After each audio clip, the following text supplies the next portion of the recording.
Okay, so we're going to get started. Originally, this webinar was about the top 6 reasons or things that associates should consider when moving to a new firm, or attorneys kind of at all levels. And what I wanted to do today is because there's actually quite a few reasons that people should move to new firms or considering moving to new firms. And each of these is honestly extremely important because a lot of people, when they choose to move to new firms, do it for the wrong reasons, or they don't really understand what the reasons they should move when they're in their existing firm. And just to start, I'm a recruiter and have always made my living moving people to new firms.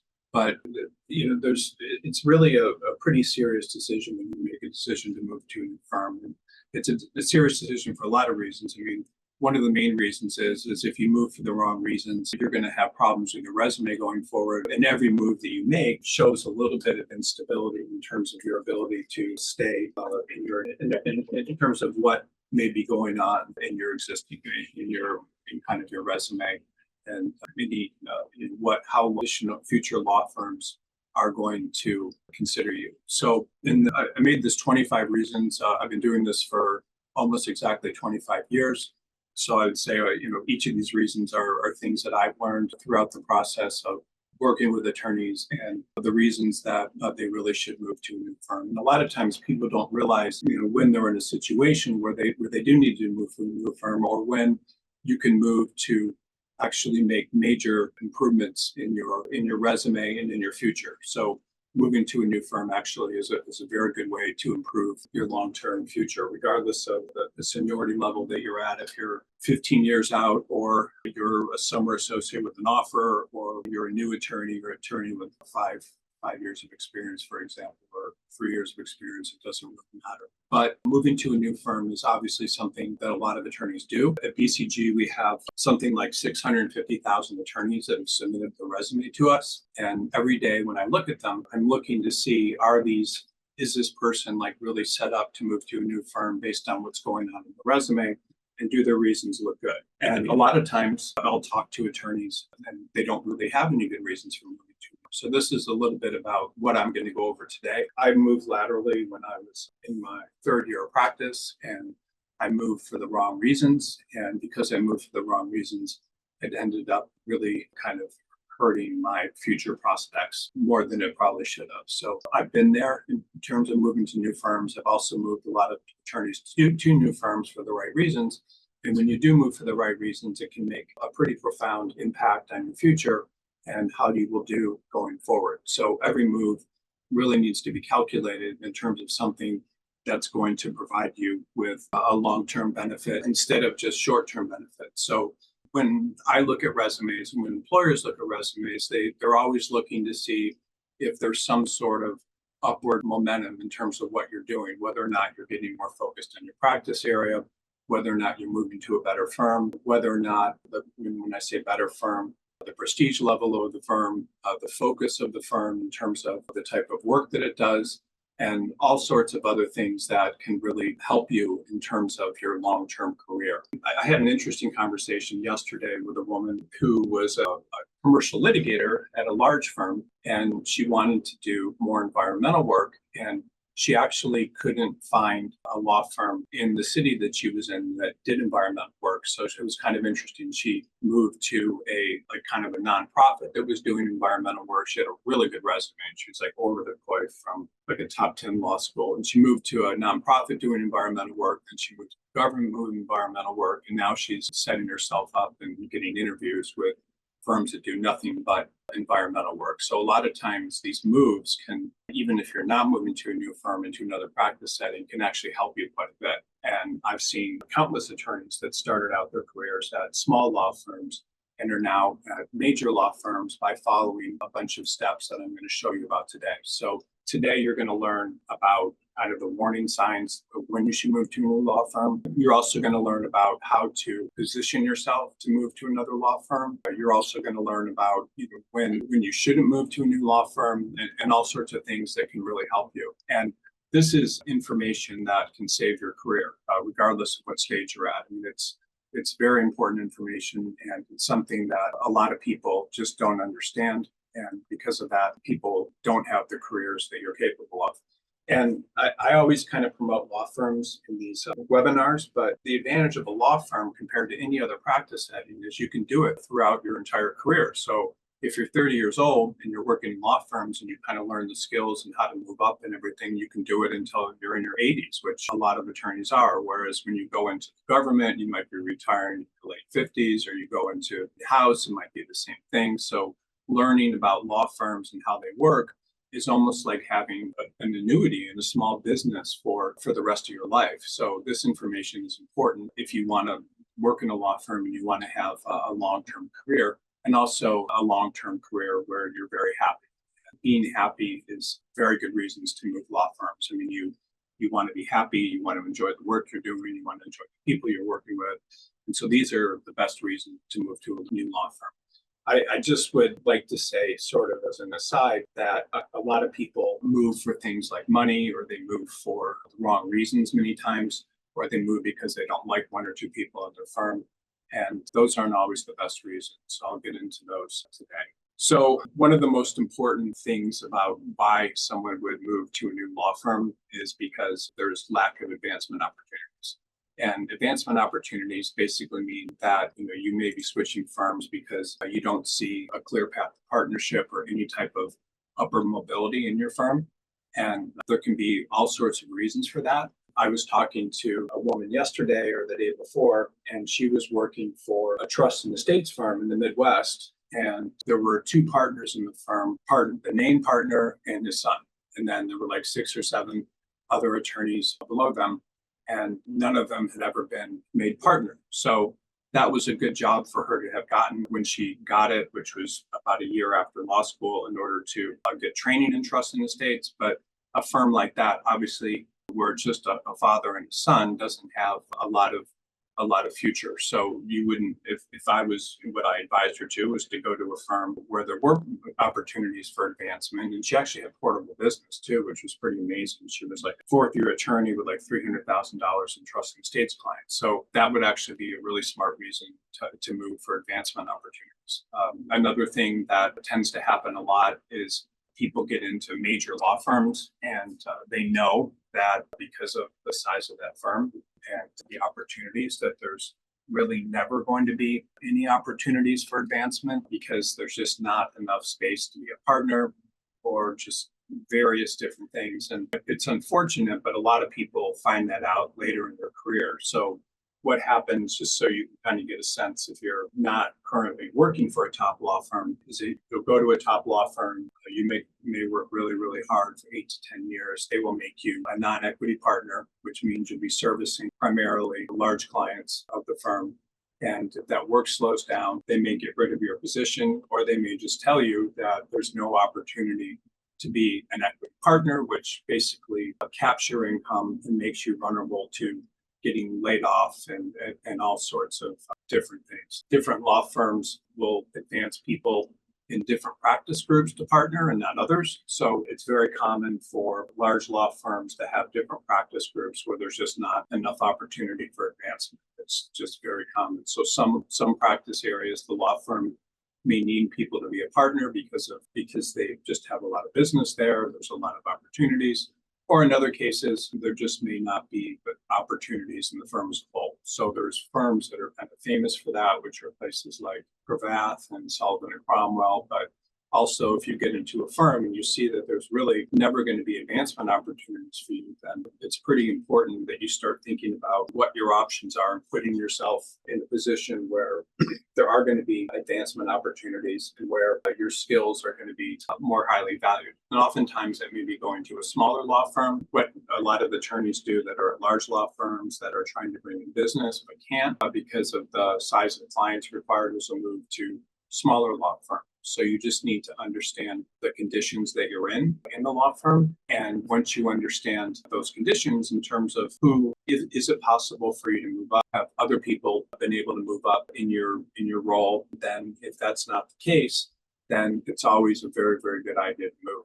I had a woman several years ago, and she had set her goal. She was a bankruptcy attorney, and she had set her goal and her number one objective of being a partner in a large law firm. She was with a a very large law firm. I think it was Aiken Gump. And they were just very clear with her that we can't make you a partner. And because of that, she started looking for other firms that would, and she was able to find one successfully and transition over there as a partner. Now, a lot of times people may ask, why is it important to be a partner? Why do I need to care about those things? You need to care about those things because if you're able to become a partner in a law firm, that's going to give you more employment security than if you were a senior associate or counsel. And it's also going to put you in a position where you're more able to potentially generate business because you have that title. So understanding the firm you're in, understanding if there are certain groups of people that are in power that can only making people close to them partner, understanding if you're in a branch office where they don't make partners, all those sorts of things are important to position yourself so you're in a place where there are advancement opportunities. And that may mean moving laterally to another firm that's similar to yours that has advancement opportunities. It may mean all sorts of things, but you always want to put yourself in a position where you can advance. And if you're in a position where you can advance and it doesn't look realistic, then it's usually time to start looking for a new firm. The second reason that people move, and this can actually be a valid reason, it's not always, but compensation. So many times if you start out at a smaller law firm, they may be unable to advance you to different types of compensation levels. It may be because of the size of the firm, maybe because of the size of their clients, it may be all sorts of other reasons. And there are lots of attorneys out there that are definitely undercompensated. What does undercompensated means? It means it doesn't mean that you're making like a big law salary.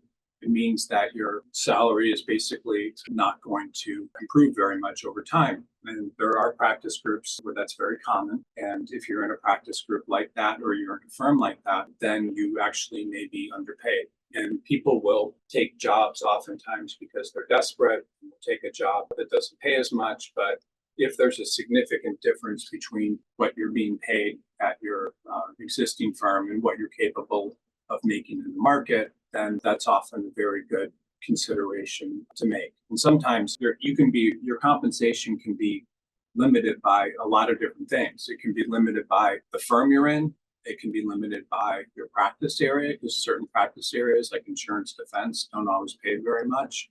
It can be limited by geographic location you're in. So if you're in a smaller geographic location, your compensation is going to be lower.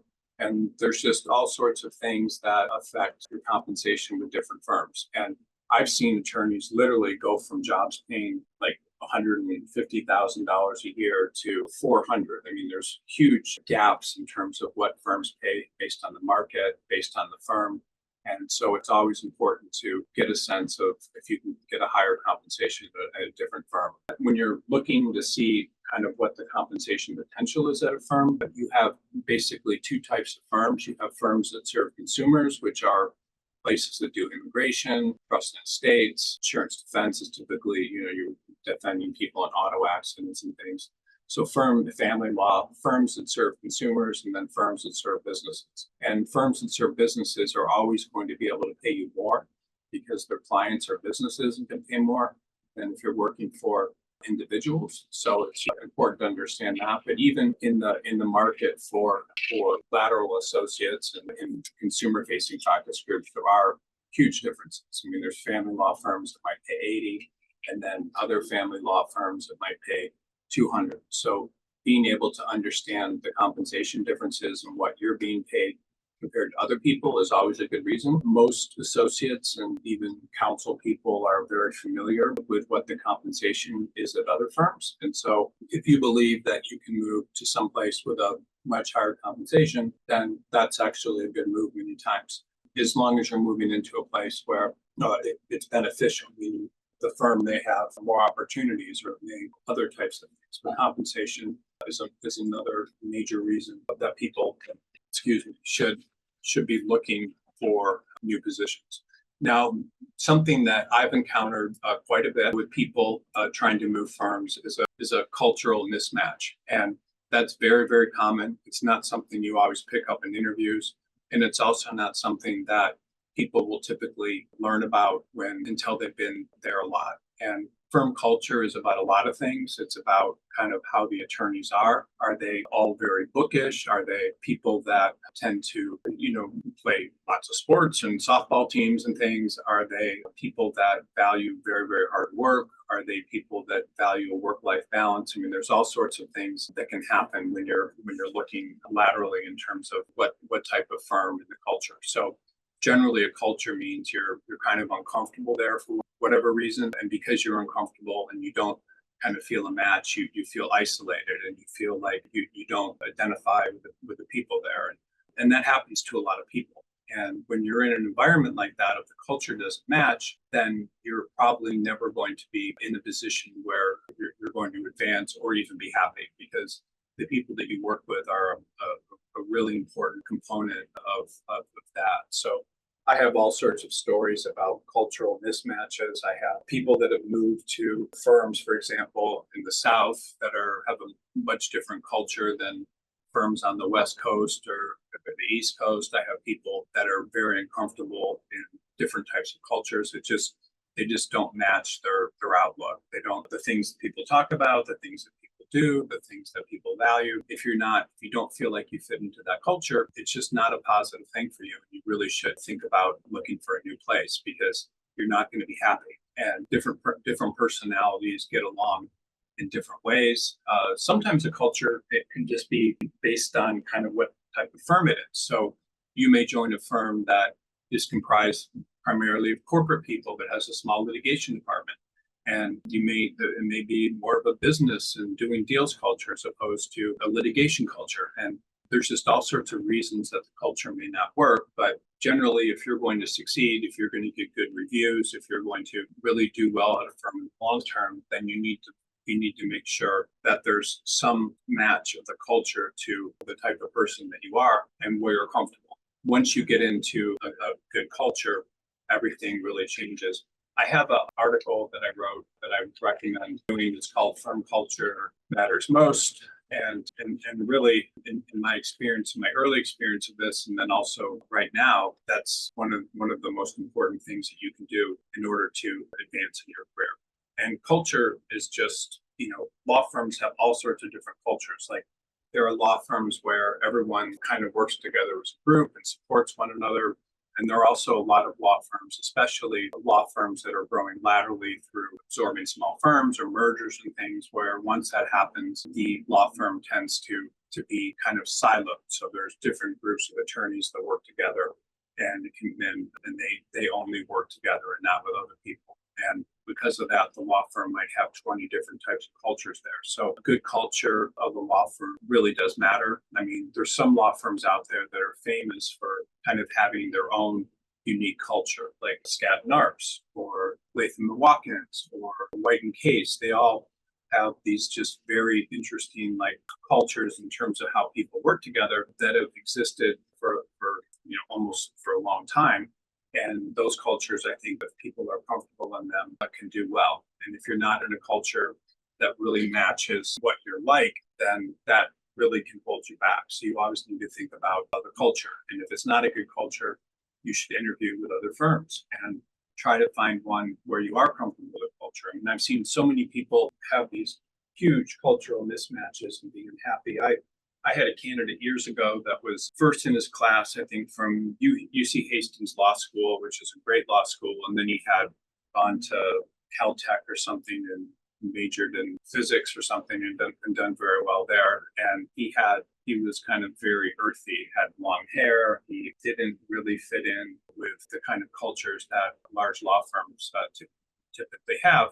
And so when he was a law student, he had short hair and he was just a different guy, and he changed into something else. And so he literally interviewed with 20 firms, and they all said no, they didn't like him. He didn't mesh with their culture until he found a very, very good boutique that matched his culture and matched the way he was. And he's been there for the last I checked, over 15 years. So another really good reason to move firms is because you want better work. That's actually much more a very important type of reason for moving firms. Better work can mean a lot of different things. One thing it may mean you're getting more responsibility in different matters. So if you're like a litigation attorney, you want someplace maybe where you can do hearings or trials or have more responsibility for cases, or if you're a corporate attorney where you can give more responsibility on different corporate matters, or real estate attorney doing closings and things. So if you want to get better work,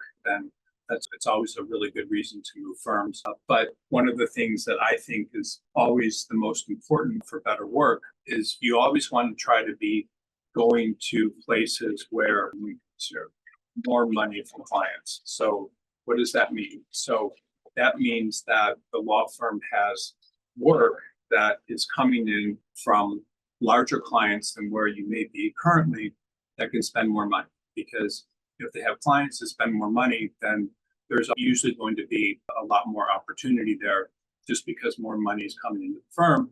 And you will also learn how to get work from those type of clients and help you throughout your career. I have placed and seen in my career hundreds of attorneys that have moved because they just wanted to work on more sophisticated matters or larger clients, or you mainly because of that. And they may have started out like a 10-person law firm doing work primarily for smaller clients. And then over time, by making 2 or 3 moves, pretty soon they were in a position where they were working with some of the largest clients in the world at their law firm. And because of that, we're obviously making more money, in many cases happier, and in a position where they were set up for a much better career. So moving because of better work is also something that when you're moving laterally, that law firms respect a lot. They like it when people are trying to get more responsibility or to work on better things. And when you're interviewing with firms like that, it can really,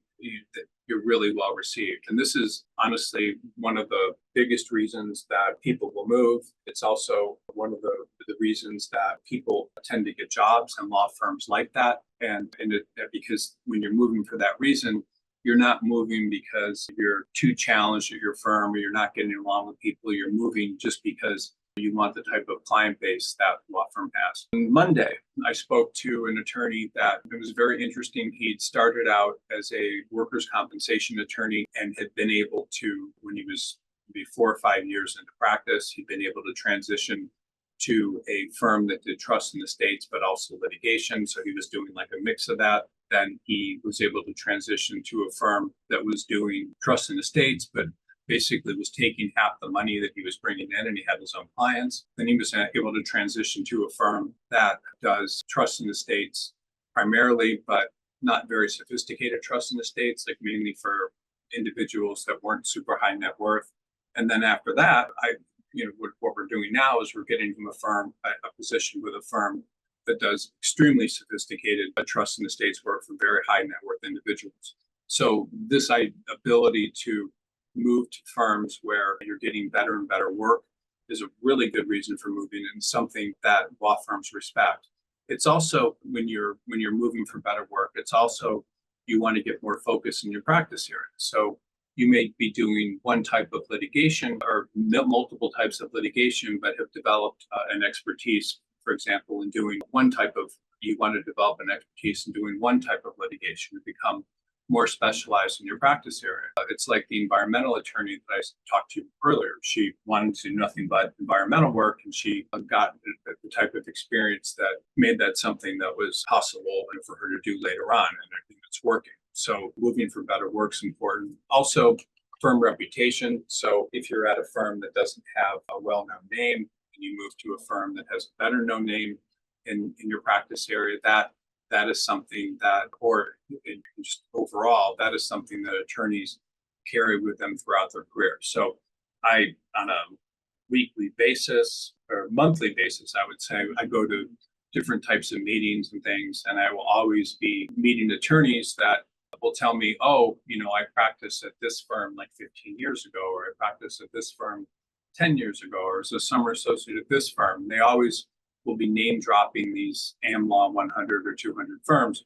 So people like that, and getting that experience, if you're capable of doing that, or with a well-known firm, can help you quite a bit. Now, I talked about this a little bit already, but practice area focus is very important. And what that means is that attorneys are most marketable when they do one thing. And so you're not as marketable if you do transactional work in litigation. You're not as marketable if you do real estate and corporate law. You're always going to be more marketable to firms if you have an expertise in a particular practice area. And I would say, I think this is a very important point I want to make to you right now, because it's one of the most common things that I talk about with associates and partners when I'm reviewing the resume is law firms, if you're applying to a job, they only want to see your expertise in a given practice area. They are not interested in the fact that you did immigration work as a summer associate in law school and then worked on insurance defense for a year, and then now you're doing something else like corporate law and you want to get a position. Your resume needs to show focus on a practice area. And law firms always are looking for people that are doing one thing. So if you look at job openings, which I'm sure you do, and probably a lot, most people do. If you look at job openings, you can see that all of them are seeking people that do like one thing. They're not looking for an attorney that does 5 different practice areas. They're interested in doing people that look like they're doing one thing. So, I spend a lot of time in resume reviews, and there's a lot of videos and things I've done about that.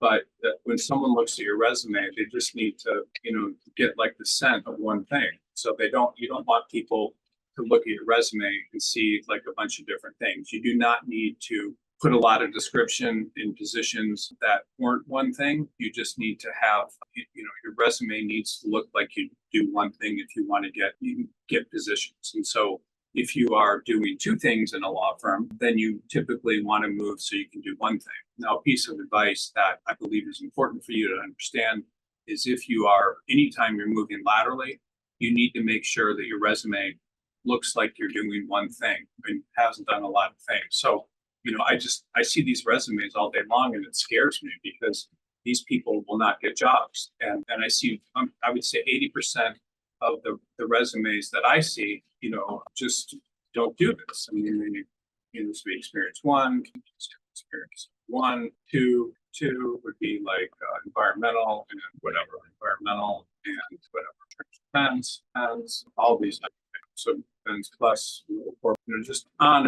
And then sometimes they'll even list their summer jobs, which would be, immigration and I don't know, whatever, et cetera. So if someone sees a resume like this and you're applying for a job doing corporate, you really don't want your resume to look like anything other than you're doing corporate and you have experience doing that. And you don't want to talk about things that aren't related to your practice area. You need to have a focus in typically one practice area if you're going to be able to get ahead and get jobs. And this is something that applies at all stages of your career. If your resume looks like it's all over the place, then that's not good. So one very good reason for moving is because you want to be focused on that practice area and you want to have something that's consistent and marketable. And what do I mean by that? What I mean is law firms hire experts. And the reason they hire people that are focused on a practice area is because they typically will be better attorneys in that practice area if that's all they've been doing. They will have,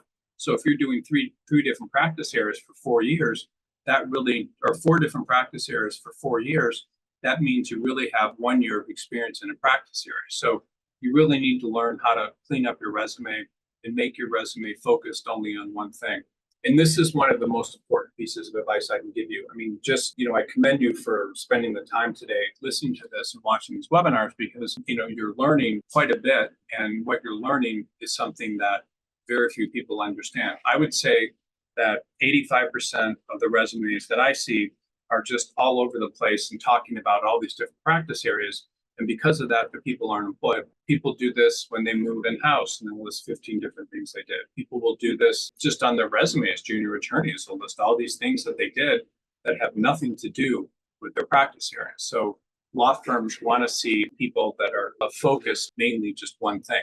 And so if you are moving, it's always good to move because you're going to get a focus on one thing as opposed to many things. This is one of the most important reasons for moving. When a law firm looks at your resume, they're always looking to see, is this person an expert in this one thing that we're hiring for? They do not care if you've done multiple different things. They only care if you look like you're competent in the practice area that they're hiring for. So, I mean, I can't emphasize this enough. Now, sometimes people will move because they want to switch practice areas, and that's okay too. But if you do that, then you just need to stay there a long time, as long as you can, to get that focus on a practice area. People that are generalists do not succeed in the long term unless you want to be a solo practitioner or something along those lines. You definitely need to have on your resume and focus on one thing. If you move laterally, that's a very good reason for moving, because you're going to be able to focus on one thing. I've seen countless people that cleaned up their resumes that were not getting any interviews, that once they focused one thing on their resume, then they were much stronger. It even goes down to things like law school. So sometimes people will list on their law school, they'll list all these things like the Civil Rights Law Society, the Law Society. Apologize, I'm a little slow today. I'm getting over pneumonia. Student Law Society, the Environmental Law Review, the Corporate Society, a Corporate Law Society, and then they might list, Democrats, like all these different things. And if this person wants to be a corporate attorney, student Democrats, this small changes to the resume are going to make a huge difference. I mean, you don't put all these things on your resume that have nothing to do with your practice area. No one cares. Or sometimes we'll put highest grade in property law, manager award. You don't want any of this. You want people to look at your resume. They're a property owner showing you them. You want people to look at your resume and see just one thing. You want them to think this person does that. And people are very proud of all the things that they've done that have nothing to do with their practice area. But firms, I'm telling you, your odds will go up by 95% if you're focused on a practice area. And this is the problem of 80% of the resumes that I see that come into BCG. Probably 95% of the resumes that people that apply to BCG are doing all this wrong. That doesn't mean I can't help them, but usually it does, because if you're doing 15 different things, no one cares. So if you are moving firms, then and you're getting experience, it's not focused enough in your practice area, or you're doing multiple different practice areas, this is a very, very good reason to move, to have that specialization in practice area focus. And I really want to help you. Most people, almost everyone doesn't do this, but the resumes that get jobs are focused on one practice area. And reason for moving often, most often once you need to move so you can get a focus on that practice area. Many times what that means is it means moving to a larger firm, because a larger firm typically will be more focused because their clients that are paying a lot of money demand specialists. Or you can move to a boutique. There's all these things that you could do. But if you're focused on one practice area, that's a really good reason to move. And I can't emphasize this enough. It's if you learn anything today, you should write this down, but you need to move if you're not focused on a practice area. Okay, the next thing is work-life balance. So you don't need to be in a position where you're just working too hard if that's not what you want. So there are firms that have a better work-life balance than others. I will say that a significant number of attorneys in large law firms, probably over 80%, are very unhappy about the work-life balance they have, so much so that they will often leave the practice of law because of it's just too much for them. And there's lots of ways you can get more work-life balance. Sometimes it means moving to a smaller firm. Other times it just means switching markets. So the expectation of an attorney working in a Midwestern market, like your typical Midwestern market, is going to be the demands are going to be much less than they are in large firms and large markets. So if you're in a position where you're really experiencing a lot of problems because of work-life balance, and it's very common, I mean, people will get divorced, people will start abusing substances, people will just be very unhealthy in their eating habits and exercising things, then if you're in that sort of position, then you need to really consider potentially moving firms. And it may just be your firm that's like that. It can be all sorts of things. If you're a mother, you obviously want work-life balance. But more than that, I'm just, I'll just be flat out honest with you. I have seen at least, probably 7 attorneys that I've known and over that I practiced with 20 years ago, meaning I practice that I remember, probably 70 or 80 of them, but 10% of them have died. I mean, they've died from heart attacks and just all sorts of things, or become addicted to substances and got fired, just had all these problems. And the majority of attorneys that I knew from large law firms are divorced. Just all of these attorneys that have had all of these problems because they didn't take themselves out of a position where there was no work-life balance. And so if this is something that really is hurting you, which again, I'm speaking to you if you're an attorney in a large law firm and are just really, really stressed out and not having a good time, if this is something that you can't do or accomplish where you're at and you need that, then moving may be a much smarter thing.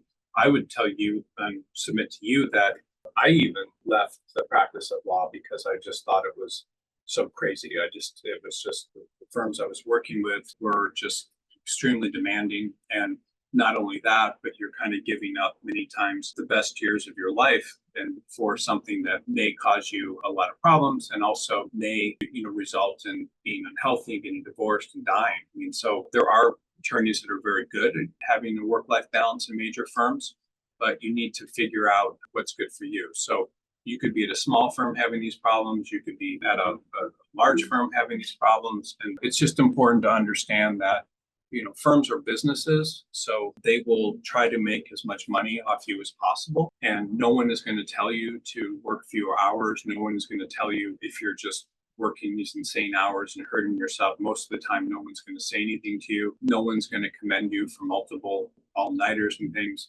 So if that happens, then you really need to think strongly about it. I'll just tell you an issue that I had. I was in a major law firm and my second law firm, and I was working there, and I'd gone into work on Thursday night, if you can believe it. And no, I'm sorry, Thursday morning. And I was working on this thing. I was the only person working on it that was involved, like basically this coup going down in the Philippines because of a financial issue with someone that owed the people that had sued Marcos or something and had a $550 million judgment, and the money was supposed to go to the people. I don't know what was going on, but it was something very serious like that. So I remember I worked from Thursday morning until Sunday night, like nonstop. Like this is literally what happened. And I was drinking coffee and just staying up and I was young, so I was able to keep some sort of alertness. But I went home I went home Sunday morning. So no, it was Sunday morning. I went home at like probably 4 in the morning or 4 in the morning. I was so like jacked up on coffee and everything that I couldn't get to sleep until like 7.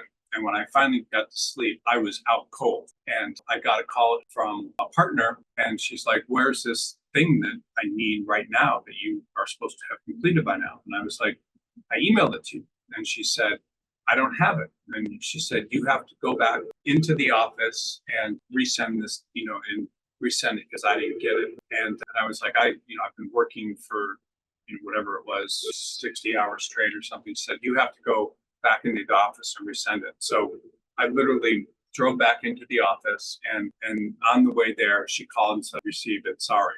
And what had happened was that the law firm every Sunday morning was kind of resetting their computers and everything, so the email didn't go through. But that was an example of work-life balance. And it was like, this is just completely crazy. Like, do I want to be staying up for 3 days working on something with someone that, just wasn't good? And then, of course, it was actually Easter Sunday. So after she got back from church, she called and had all these corrections and things. So I slept like 5 hours and then had to deal with that. So that's an example of really extreme work-life balance. But if that's an issue for you and you don't like that, which I didn't like, and I saw that as my future, then you really need to think about what you're doing. And there's all sorts of stories that you can read on the internet about attorneys and work-life balance. But this is honestly one of the most important questions that people have. So if you go to forums like on Top Law School or Reddit and different sites and you read about what attorneys are talking about, this is one of the top topics. And I'll just tell you that it's important. And if you don't feel like you can have it where you're at, then you should really seriously think about it, because it can cause personal problems, it can cause health problems, and just overall happiness problems. So I remember I was talking to an attorney at a big law firm in Los Angeles, office of a New York law firm, and he was just like, basic like humanity issues just aren't being, accepted here. Like he's working 7 days a week and just nonstop, and he's like, this is just not something that works for me, and it's like that for a lot of different reasons. So the next reason that a lot of people should move is if your firm is unstable. And firms can be unstable for a lot of reasons. They can be unstable because the management is doing things and not paying the attorneys enough. They can be unstable because the firm is not bringing in enough money. They can be unstable because lots of partners are leaving and there's all sorts of things going on there that are creating problems. Sometimes there's just all sorts of disagreements within the firm. Sometimes you might be in a branch office and it's insecure because you don't know if it's going to stick around. It's very small and shrinking, or all sorts of things, and it's just unstable. Like they're letting lots of people go. There may not be enough work coming in. There may be all sorts of things going on that you can see. And as you see those, you have to question whether or not there's a future there. So many firms, because they are unstable, it's clear that there's no future there for people or you. And there's all sorts of things going on that you just are very, very concerned about. And you can usually pick up on it, but ways to pick up on it are things like they're not giving bonuses, people are leaving, partners are going into each other's offices and closing the door. There's people getting let go that you don't think should be let go. There's all sorts of things going on. And so you do not want to be oftentimes on a sinking ship. So you need to understand if there's a lot of instability at your firm, if that means that you really should be looking somewhere else. And that is a very, very common reason for people moving firms. There's oftentimes, for the past few decades, it's become very difficult for small to mid-sized firms to compete with large firms. So they will often merge into large law firms, or if they don't, they will often go out of business. And very, very common. I mean, I see firms going out of business all the time. We have in the BCG database, we have like 30,000 plus law firms, and we send them newsletters and stuff each week. And every week, like a couple come by, like, this firm is closed, this firm is merged into this firm and things. And so instability is kind of rife among law firms. And it's something that if you're in that sort of position where the firm's unstable, you should definitely move and quickly. I mean, you need to get out of a place where it's unstable, where you look like you lose your job, where may not be enough work coming in. And if there's not enough work coming in, then that's generally a sign that people are going to be let go.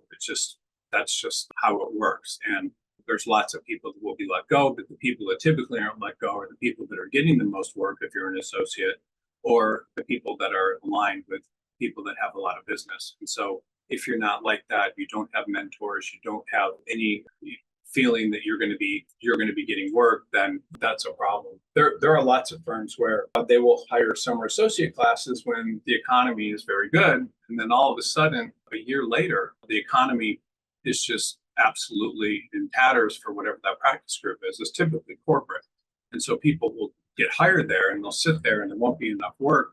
No one will be communicating with them, and without any information or work coming in, they just get very, very insecure and they leave.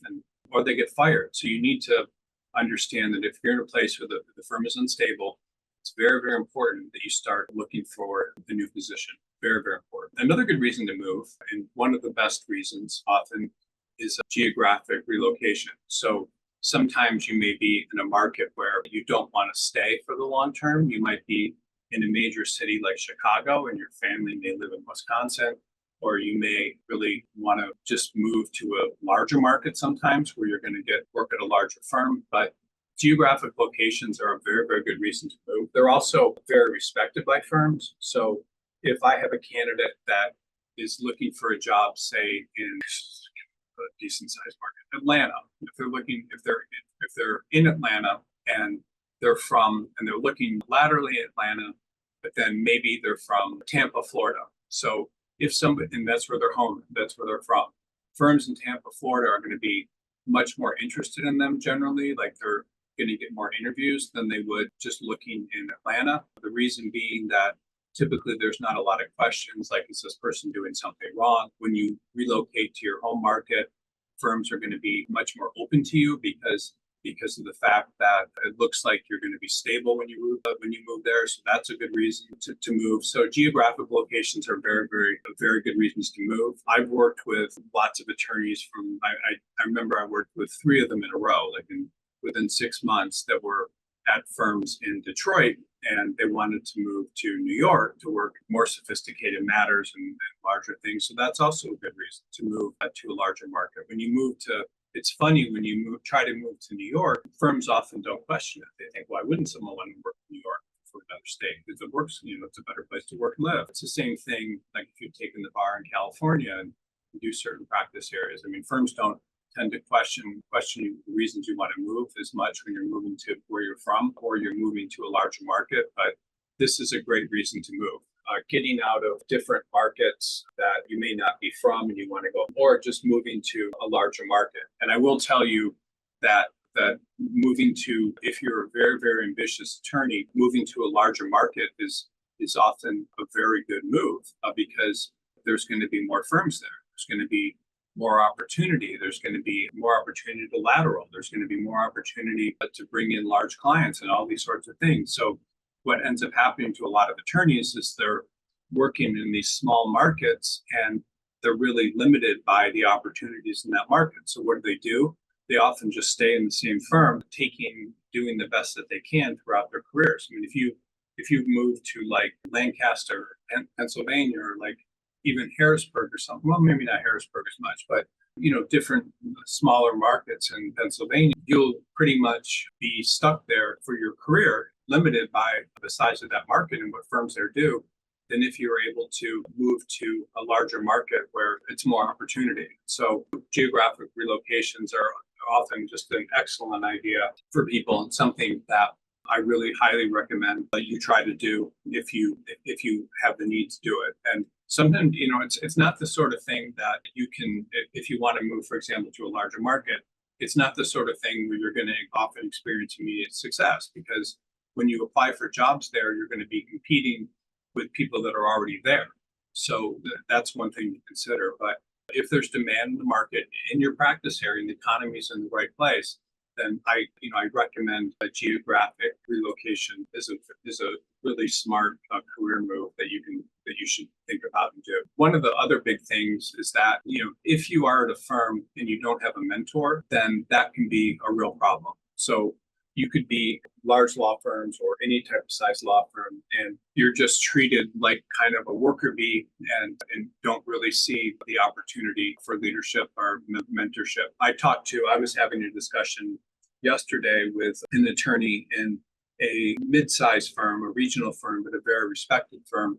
And he was talking about their associates and that they expect them to be there 6 or 7 years and then they just kind of push them out. And he was thinking about moving a group of his attorneys to another firm. And he's like, I'll just let them take care of the associates. He wasn't mentoring any people. And the reason mentors are important, and you should always seek one out, is because mentors can let you know when you're making mistakes. They can let you know when you're on the right path. They can lobby other attorneys to give you work. They can say good things about you. And making partner in a large law firm is often going to be dependent upon you having a very strong mentor with business who's going to stick up for you. I was talking to an attorney, a very strong attorney, about a year ago. And he had been at a major law firm and he'd gone to Harvard Law School, had been in Harvard Law Review. He had all of these great things going on in his background. And he said, well, I got to 8 years and I wanted to be a partner there, but I'd never gotten someone like a mentor to really stick up for me and push me through as someone that should be a partner at the law firm. So he actually left and started his own small law firm. Solo practice is to start. So what that means is if you don't have a mentor, it's often going to be very, very difficult for you to advance because you're not going to have anyone behind you and anybody helping you. And you really do need that. If you're stuck in a position where you feel like more of an employee than someone who's being mentored, then it can be a good idea to move firms. Now, how do you know if there's going to be mentorship at the new firm?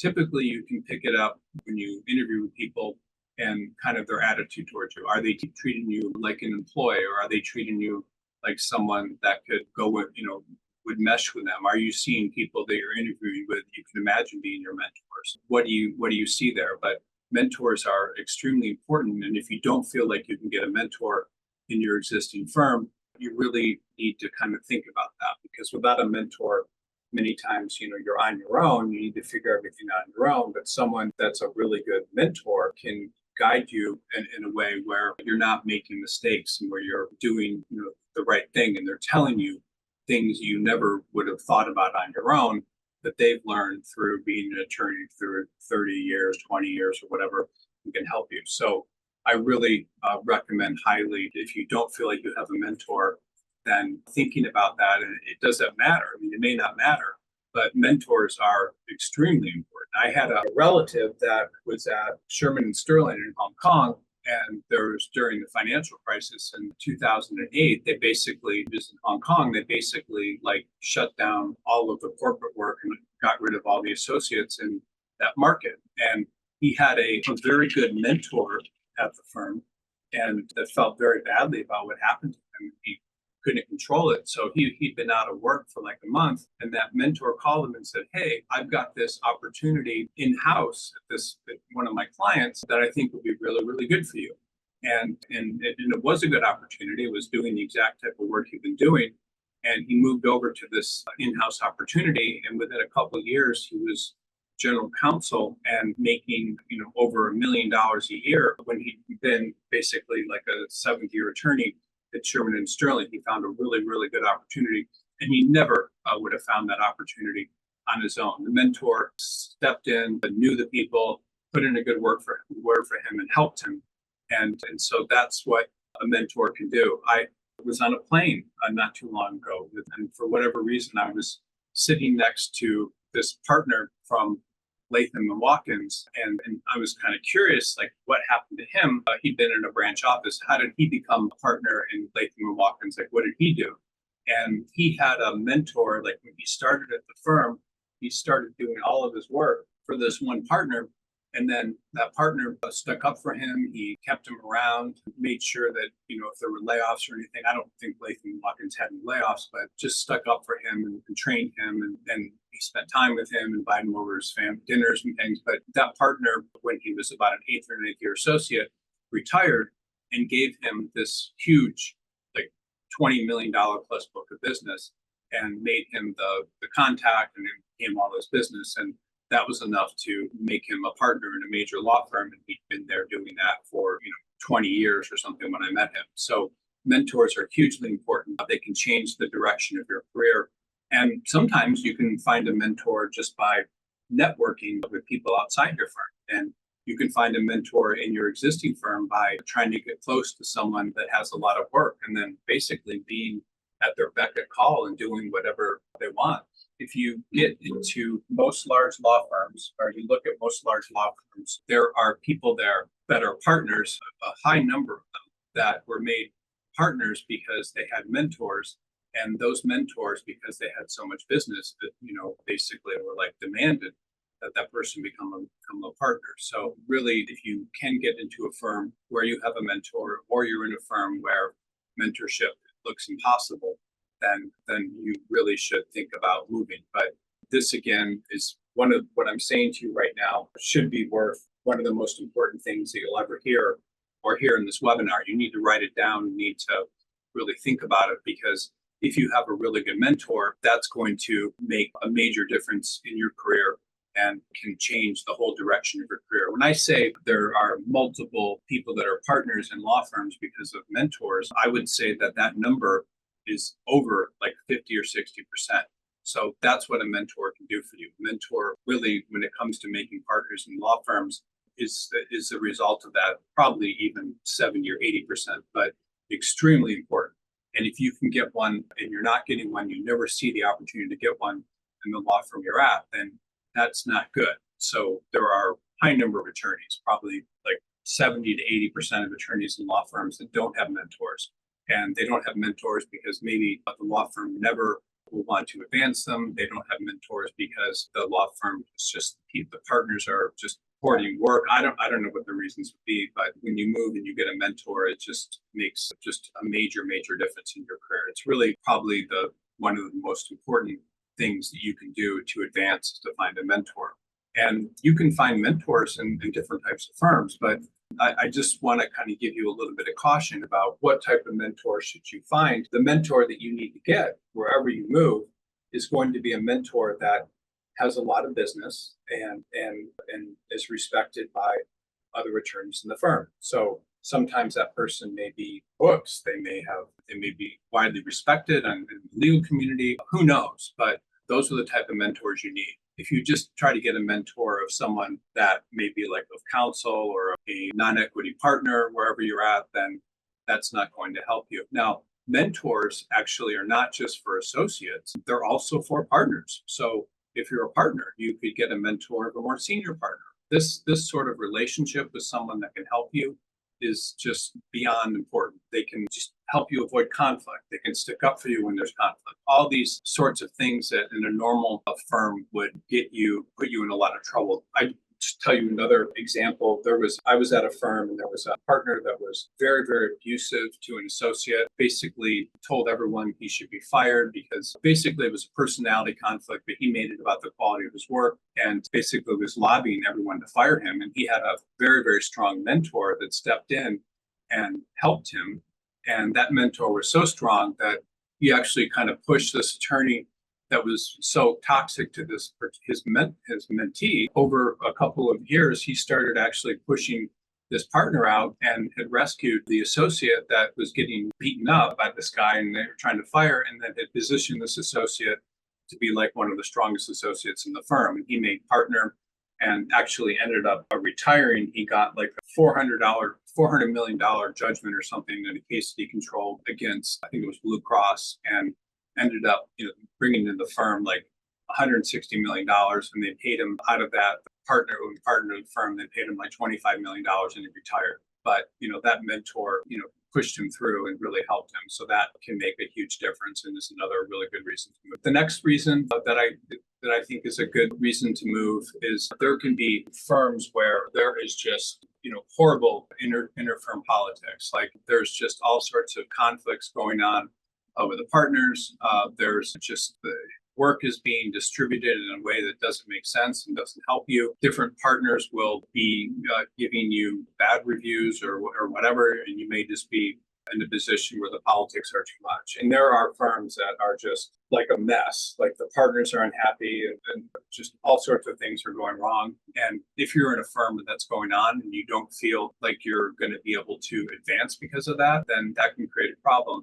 There's one firm I know that has offices all over the country, but they started in Los Angeles. And when things were going on in Los Angeles, the partners were there and the firm was doing well. And then they started opening up all these branch offices, and they opened one in New York. And that office like took off. It was just like all of a sudden, because of all these lateral hires that had huge books of business, most of the profit became from the firm and the revenue started coming out of New York. And so prior to that, the power center was in Los Angeles, and people were being made partner without business. And it wasn't as competitive as a firm as it had been. I mean, it was just a different office and so forth. Prior to that, some people, by the way, have been raising their hand throughout the webinar. I want to let you know that this is a live webinar. So what I would recommend is just if you have questions, you can type them into the chat and I will answer all of them at the end of the webinar with a quick break, and spend as much time as you need answering questions, because I do want to know your questions and what you have to say, because this is important information. But being in a firm of bad politics, if it doesn't change, then is a very good reason to move. And there are lots of firms that have very bad internal politics. Sometimes you might be in a small firm where there's two partners and they're always fighting, or there's just all sorts of things going on that you can't control, and it makes it a toxic and unpleasant work environment. So very, very common for people to move because of bad politics. And sometimes the politics develop because of mergers. Sometimes it's just what it is. And if you can't control it and it's hurting you, then it's always a good reason to move. Something that I touched on earlier but is also very important is to think about what size firm you want to work at. So different size firms have different opportunities, they have different demands, they have different cultures many times, and they will offer you different types of work. So moving to a firm that's a different size is often a very good idea for you. And what does that mean? So it means that early in your career, if you start out at a smaller firm, it's often a good idea to move to a larger firm where you can get better work and work from larger clients, or where there's just more focus on your practice areas. So people will move firms to work in a larger firm to have that upper mobility, and will make several moves. I mean, by the way, I don't care, and I'm getting ready to offer a course on this that you'll probably get an email about in the next few weeks. But it doesn't matter really where you went to law school when you're starting out. It doesn't really matter, if you think about your grades and things. What matters after you get out for a few years, what law firms care about is they care about a focus on a practice area. So you certainly 2 years out working at a 10-person firm aren't going to be in a position probably to move to a Am Law 100 law firm. But if you do that and you move to larger and larger firms over the space of 7 or 8 years, then you can often do that because your grades aren't as important, your school's not as important. What matters is your practice area. And this is just a quick example for everyone. But maybe if you start in I don't know, Memphis, Tennessee, year one of say 20, 25 graduates, there might be 20 real estate associates, real estate associates that are 1 year practice. When you get to year 3, there might be only 13 left of your class year, and then year 6 there might be only say 4, right? So what happens in practice areas is over time, as there's attrition, people will start doing different things, and so you become more and more marketable if you're able to stick with one firm over time. I mean, one practice area, because there's going to be fewer and fewer of you. And as you get into here, law school a little bit matters, but at year 6, law school and stuff fades into the background. So I'm just showing you that regardless of who you are, there is hope in terms of being able to move to a large firm if you're moving to larger and larger firms. Another thing that happens, so maybe you're 15 years out. So, and in your market, there might be, only, since Memphis, another example, I'm saying Memphis, there might only be, 10 real estate, or maybe 10 real estate attorneys with 1 million business, right? So, but there might only be, 3 with, 5 million business. So, or maybe say 3 million business. So even if you're senior and you're trying to move to a larger firm, so even if you're senior and trying to move into a larger firm, or even an Am Law 100 law firm, this is all that matters when you get more senior. It doesn't matter where you went to law school, and this is what matters after you've gotten a lot of experience. So the more experience you get in a single practice area, the easier it's going to be for you to move to a larger firm. Now, sometimes people will want to move to a smaller firm. Sometimes people want to move to a boutique that does more of their practice area, or sometimes people will want to move firms because the clients are too large. So it's very common for partners in larger firms to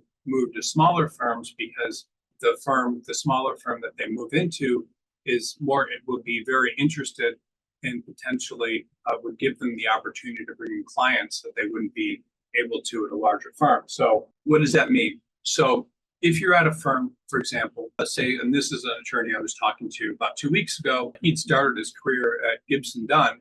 He was another Harvard law guy, and he was very, very motivated to bring in business.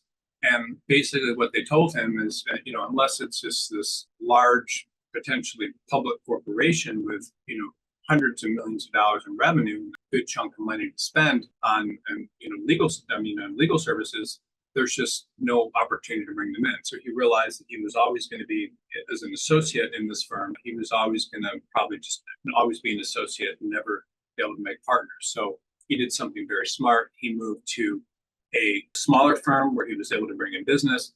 And then when he got to that firm, he developed this huge book of business. And now he's in a position where he's making probably at least $5 million a year. He started his own firm after getting experience in a smaller firm doing that practice area, and is very, very successful. So different firm sizes can make a difference. Partners will often move firms because they want to get a lot more support, meaning they may be at a firm that's not giving them enough associates or enough paralegals and legal secretaries and things to help them.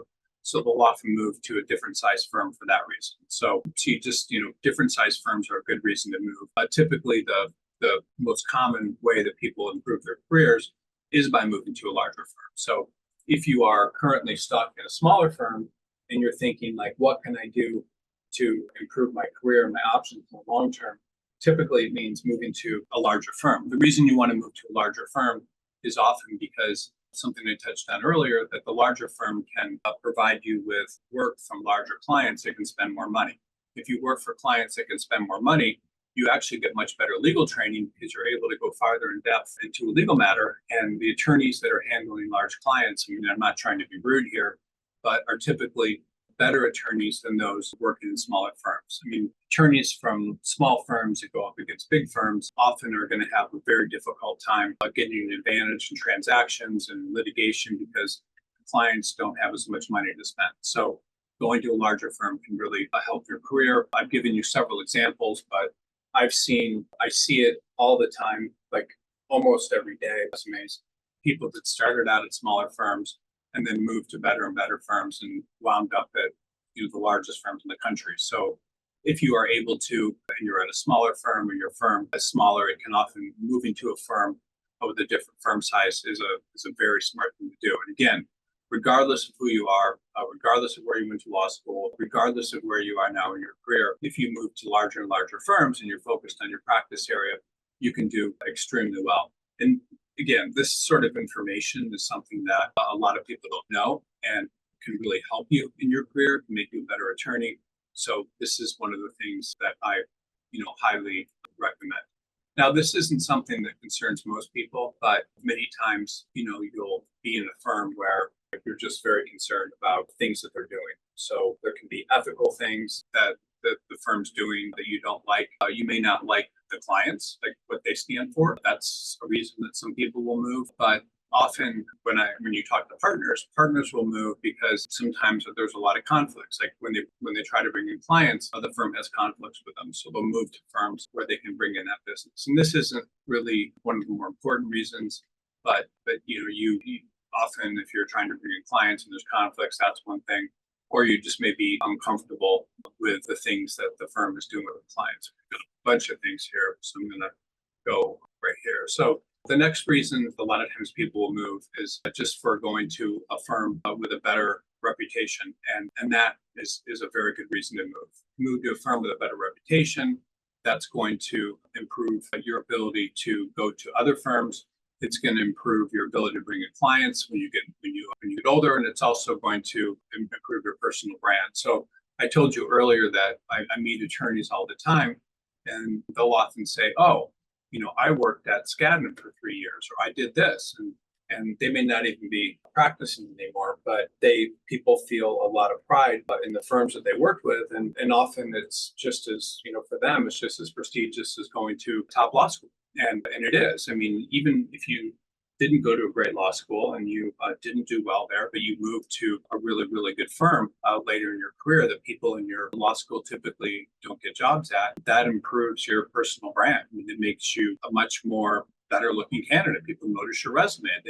The training you get at different type size firms is often much better. So that's one thing. You could also be in a smaller market, and there could be a firm that has a much better reputation than your own, and you should really set your sights on there. Just as one example, when I was in law school and after my clerkship, there was a firm in Detroit that I really, really wanted to work at. It was called Honigman Miller. And in my estimation, when I compared it to all of the other firms in Detroit, and I was from Detroit, that was the firm I really, really wanted to work at. I wanted to work there because I felt it had the strongest reputation of the firms in Detroit at the time, which were Miller Canfield and Knight Magassa and Dickens Wright, that sort of thing. I just really wanted to work there. And I didn't get a job there. I was not happy about it. I didn't get a job. And because of that, I went to interview and I didn't interview well, which I teach how to interview in different webinars and things you can find. But that was something that I felt was very important if I worked in that market. So go into a more prestigious firm. I also, when I made my first move laterally, I was working for a firm called Quinn Emanuel, but at the time, that was just basically a one office firm and had like maybe 45 attorneys. And I moved to a firm called Dewey Valentine, which is no longer in existence, but at the time it was probably one of the 25 largest firms in the country, and a very prestigious brand, very old firm. I don't know, like 70 years at the time or something. So you can often move to a firm to get a better market, someplace with a better reputation, and that can help your personal brand. So this is another one that I just sort of already talked about, but moving to a place with a national platform. So why is that important? I was talking to a partner yesterday, and he was telling me, and part of what I do is place partners and practice groups and things like that. But I was talking to this partner yesterday, and he was at a regional firm in Florida, and was getting work all over the country. Like he was getting work in Colorado, or he was getting work in California. But because his firm didn't have offices there, he was kind of getting rid of, not able to service those clients. So he said he was giving away like a couple $1 million of work a year. I've had other attorneys that I've worked with that were in local markets and really wanted to expand. I remember I was working with a partner probably 6 months ago, and he was in Colorado, and he was a real estate attorney, but he was getting these deals like all over the country. He was getting them in New York, he was getting them in Florida and all this stuff.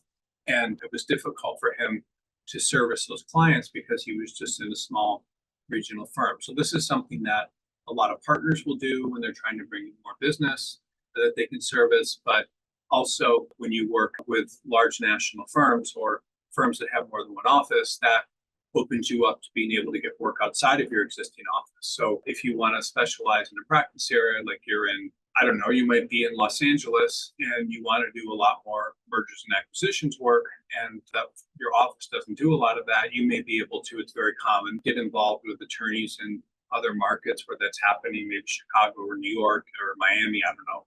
But you may be able to get more of that work. And so that will help you in terms of that access to the different types of work will help you be able to stay busy, but also to get more work in the practice area you want. So if you are feeling limited by your office and the type of work you can get there, and you believe that having access to different markets will help you, then it's a good idea. It's also a good idea to move to national firms when you're thinking about, what am I going to do when I'm a partner? Is that going to help me? And it does. So having access to attorneys and also to different offices can help. And I'll just kind of bring up like some examples, like why would that be that when you become a partner, you would want to have access to different types of places or different offices. So it's very common for attorneys to, if they kind of learn how to bring in business, they'll bring in business, and those clients they'll form relationships with them. And those clients will not only do, for example, if someone's a real estate transactional attorney, they'll not only do real estate, but they may do all these other practice areas. They may have a need for corporate attorneys, or they may be sued in different parts of the country. And so that attorney has a relationship with that client where that can happen, then that client will be able to make money by giving that work to attorneys in other offices. And so this is important to think about. Do you want to be in a firm with a national platform? Because as a associate, you may not think it's important, but later on, if you become a partner somewhere, then that will be something that you want. And this is a huge reason for attorneys to move firms when they're a partner, because they want that national platform. But you should learn about it kind of right now, because that should be something in the back of your mind. Like, what if I do succeed as an associate in bringing business? What if, what is my career going to look like 10 years from now if I'm able to do that? And having the ability to send people to different offices can help. And that's kind of related to what I talked about earlier, which is moving for that reason, but also having the ability to have cross-selling opportunities. So, what does that mean? That means that, the firm you're at, if you're bringing business, may not give you the ability to send different types of business to different practice areas from the firm. So I see attorneys all the time that are like associates, and they will bring in business, and then they won't be able to have people work on different types of things that they're bringing in because the firm just doesn't have these other practice groups. So I was working with a attorney, speaking with one about a month ago, and he had all this regulatory business.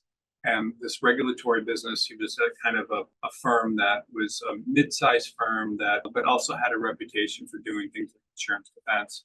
And he brought in, he one day, Friday afternoon, he was sitting there, and a client had referred him to do this huge like commercial litigation case where the budget was over $1 million for motion practice and stuff for the first 6 months, and he was able to charge a high rate to that client because he was basically charging the same rate as the firm that they wanted to fire to do it. So he got in this position where he was like, there are no good commercial litigators in our firm. They're defense attorneys. And so in order for him to refer that work out, he moved firms, and it was pretty awesome. He moved from a firm that was doing primarily insurance defense to one that had a very strong commercial litigation, office. And so he was able to take all that work and get credit for it. And that became a part of his book of business. And so a lot of times this is not something that most people hear,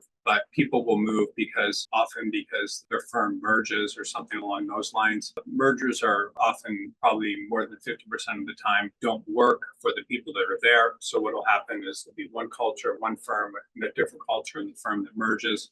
And this just kind of changes everything. One group of people that merge will have a lot more power than the other group, and will create all sorts of problems. Sometimes they'll get rid of practice areas that they don't think are profitable, like employment, and they will decide to do all sorts of things that you may not like. And so mergers are just something to keep in and to think about. I'm not going to go into a lot of detail about it because it doesn't affect a ton of people, but that's just another one. And then there's just ethical reasons that people will move firms. I'm not going to talk a lot about that, but sometimes there are firms that will overbill clients. Like people will get there, and you will see that the firm is really charging way too much to clients by doing things that you don't think we need. There's simple solutions. They're going to bill a ton of money to the client, even though they know there's a simple solution. They will, there are other firms. There are firms where, and I've been seeing this from a lot of attorneys that I've worked with,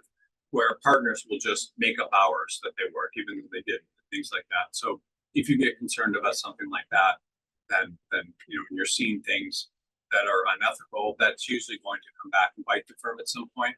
And so that can be a reason to move.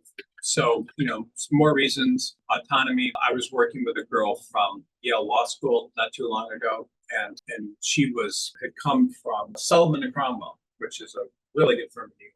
She'd moved out to the Bay Area. I don't know what happened or why she left, but when she'd been at Skadden for 4 years, Sullivan and Cromwell for 4 years, she was basically running deals and getting all this experience. And then she got out to Bay Area and went to a firm and wasn't getting was basically being kind of put in the bottom of the totem pole and not given a lot of responsibility over deals that weren't even as big as the ones she'd been working at Sullivan Cromwell. So she didn't like that, and that was the reason that she moved, because she just didn't feel that she was getting getting the experience she wants. We'll move for that. A lot of times, people will move firms because of the compensation structure, like that they're working on, or they want to be at a place that's more interesting. So I was speaking with a firm, actually it was last night. I was speaking with someone that was interested in merging their firm with another firm, or potentially 3 attorneys from the firm that had a big book of business, or moving to another firm. And the reason they were moving is because the firm was just too kind of locked into older compensation models. I'm not giving them credit for different types of work, not allowing them to bring in different types of work. So many times people will move because they want more autonomy, or they feel like they're just held back. They don't have a lot of control. So this is mainly something that affects partners, but it affects associates, where if you want to feel like you have more control over things, and you have more autonomy, and you want to get higher level experience, then that's often a good idea. So people will move firms because they want to do litigation, and they want to be able to court deals, and they feel like they're going to constantly be locked in a position where they can't do that, or the firm's not entrepreneurial. They're too kind of locked into existing clients. And so you can kind of get a sense of that. It's just something to keep in the back of your mind and not as important. This, I don't think the technology thing is that important either. I like AI and things right now because that will make things easier, but having a better technology infrastructure is something that actually a lot of partners will not like and move because of that. Is that important? If you're having to set up your own computers and no one's helping you, I mean, it's a reason, but not one of the more important ones. And then, sometimes attorneys in different firms will be pressured to switch into a different practice area. So how does that work? So I had a friend of mine move to a firm where he was supposed to only be doing like white collar related litigation. And he got there and they said, hey, we don't have a lot of this work right now. We want you to do only commercial litigation. And he didn't like that and wanted to move. Other times, the firm just won't have enough work and will ask you to go into another practice area. So if you are in a firm and you're not able to practice your practice area and you're kind of being pushed in a different direction that you don't think is going to help your career, then that's also a good reason to move. It's something that doesn't happen all that frequently, but it does happen.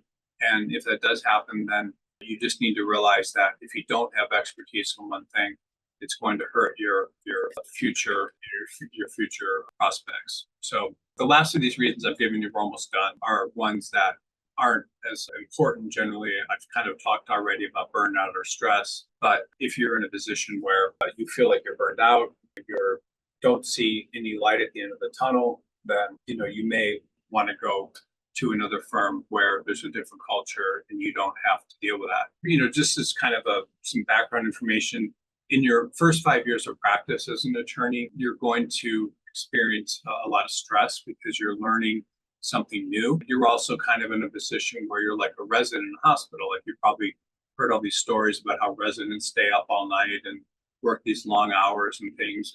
And that's just kind of part of a rite of passage. And as a young attorney, your rite of passage is really about being able to learn a practice area in the first 5 years and working really hard. I mean, it takes approximately 5 years to learn a practice area. So after that time, you're just completely burned out, then that can be something that's important. And I'll just say, I talk to attorneys every day, doing so for 25 years. And a lot of people get so burned out, they just quit the practice of law. They often will get sick, or they'll, all these things will happen where they're just completely burned out and don't like practice law anymore. And it can happen to attorneys in big firms. It can happen to attorneys in small law firms. It just becomes sometimes very, very stressful. And so, moving to a firm where you're not experiencing that is often a good idea. What I would tell you also that a lot of people don't understand is it's very important to, if you want to have a career in a law firm, it's very important to stay in law firms. And if you're in a position where you feel burned out or just so stressed you can't function after 3 or 4 years or whatever it is, then moving to a smaller firm is a better idea than walking away from law firms or quitting entirely, which is what a lot of people do. A lot of people will just quit. And that's, something you can do, of course, but trying to find a firm where, you're not getting, burned out and things. This is something that a lot of people do now. There's only 3 more of these, so I'm just going to kind of run through these pretty quickly before we do questions. A lot of people will want to move to firms where there's more flexibility. So remote work is something that a lot of people want, and a lot of firms will offer that, others won't.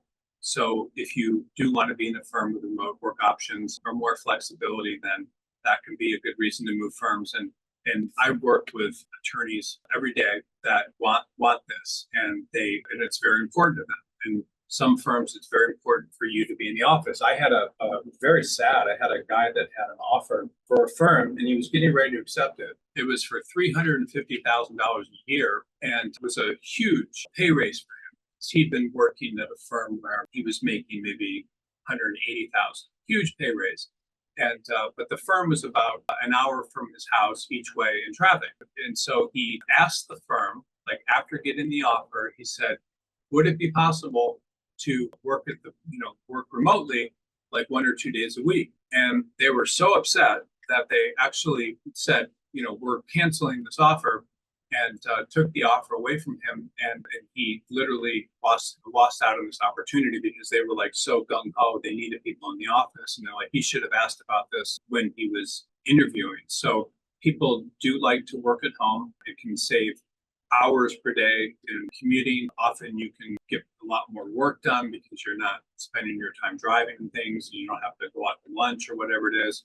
So you may want this, and it is very important to a lot of people. And so if you're not getting their existing firm, you can often find firms to do that. Partners like to work remotely too.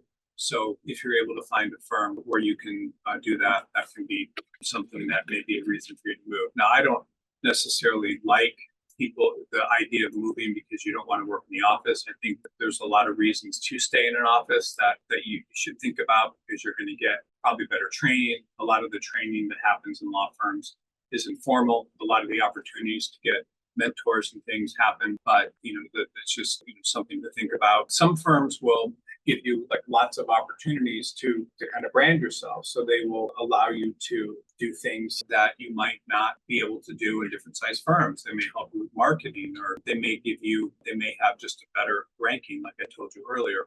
And that can be another reason for moving. Okay, this is the last one I have. And then the other one is just kind of conflicts and things going on within the firm. That can be a reason to move, disagreeing with management and so forth. So I've gone through these reasons, and we'll take a break in a minute. But one of the most important things I can tell you is, if I were to summarize all of this, why you should move firms, it's basically you want to move firms where you're going to feel like there's more opportunity for you in the long run. Like you can become a better attorney, you can potentially get more business, you can be happier in an environment that is going to allow you to improve, you can get mentors, you can do all these things that you wouldn't necessarily be able to do in the firm you're at. So people move up in the prestige level of the firms, people move to different markets and do all these things. But these are really the main reasons that you should move. And if you have just sort of no reason for moving when you're interviewing or whatever, then that doesn't help you. The people that get jobs, when I look at all of my placements, and I make placements all the time, when I look at them, and I often will like just list out the names of the people I placed, and I'll put them on a sheet of paper, and I will look at them and think about it. The people that I typically place always have something that they're trying to do that is improving and making them a better attorney, or putting them in a situation where they can be a better attorney. They're able to communicate that in interviews, and that makes them really stick out instead of other people that may be doing the same thing. So those are the people that get jobs. And so anytime you're moving, it needs to look to the firm like you're doing something that's going to really improve your situation and make you a better attorney. And if firms see that, they're more likely to hire you. They want to feel like they have something that you don't have at your existing firm that's going to enable you to improve. So I'll take a quick break right now, just for like 1 or 2 minutes. When I come back, I'll take questions. One of the things, I would encourage you to ask questions about anything you have that I've talked about. And the questions don't necessarily need to be about this presentation. In terms of, what we've talked about today, a lot of this are, may not be reasons that you want to move right now. You may be a law student and thinking about like why I should ever move, or what type of firm I should join. And all of these reasons are things that can make you happy. I mean, they can make you, they can make you a better attorney, and they can keep you in the legal profession. And I don't like when people drop out of the practice of law in law firms, because I think that that's a bad decision. I don't like it when people don't think about the moves they're making and the opportunity that they may have with the next firm. I like it when people are making really, really good career decisions for what they're going to do.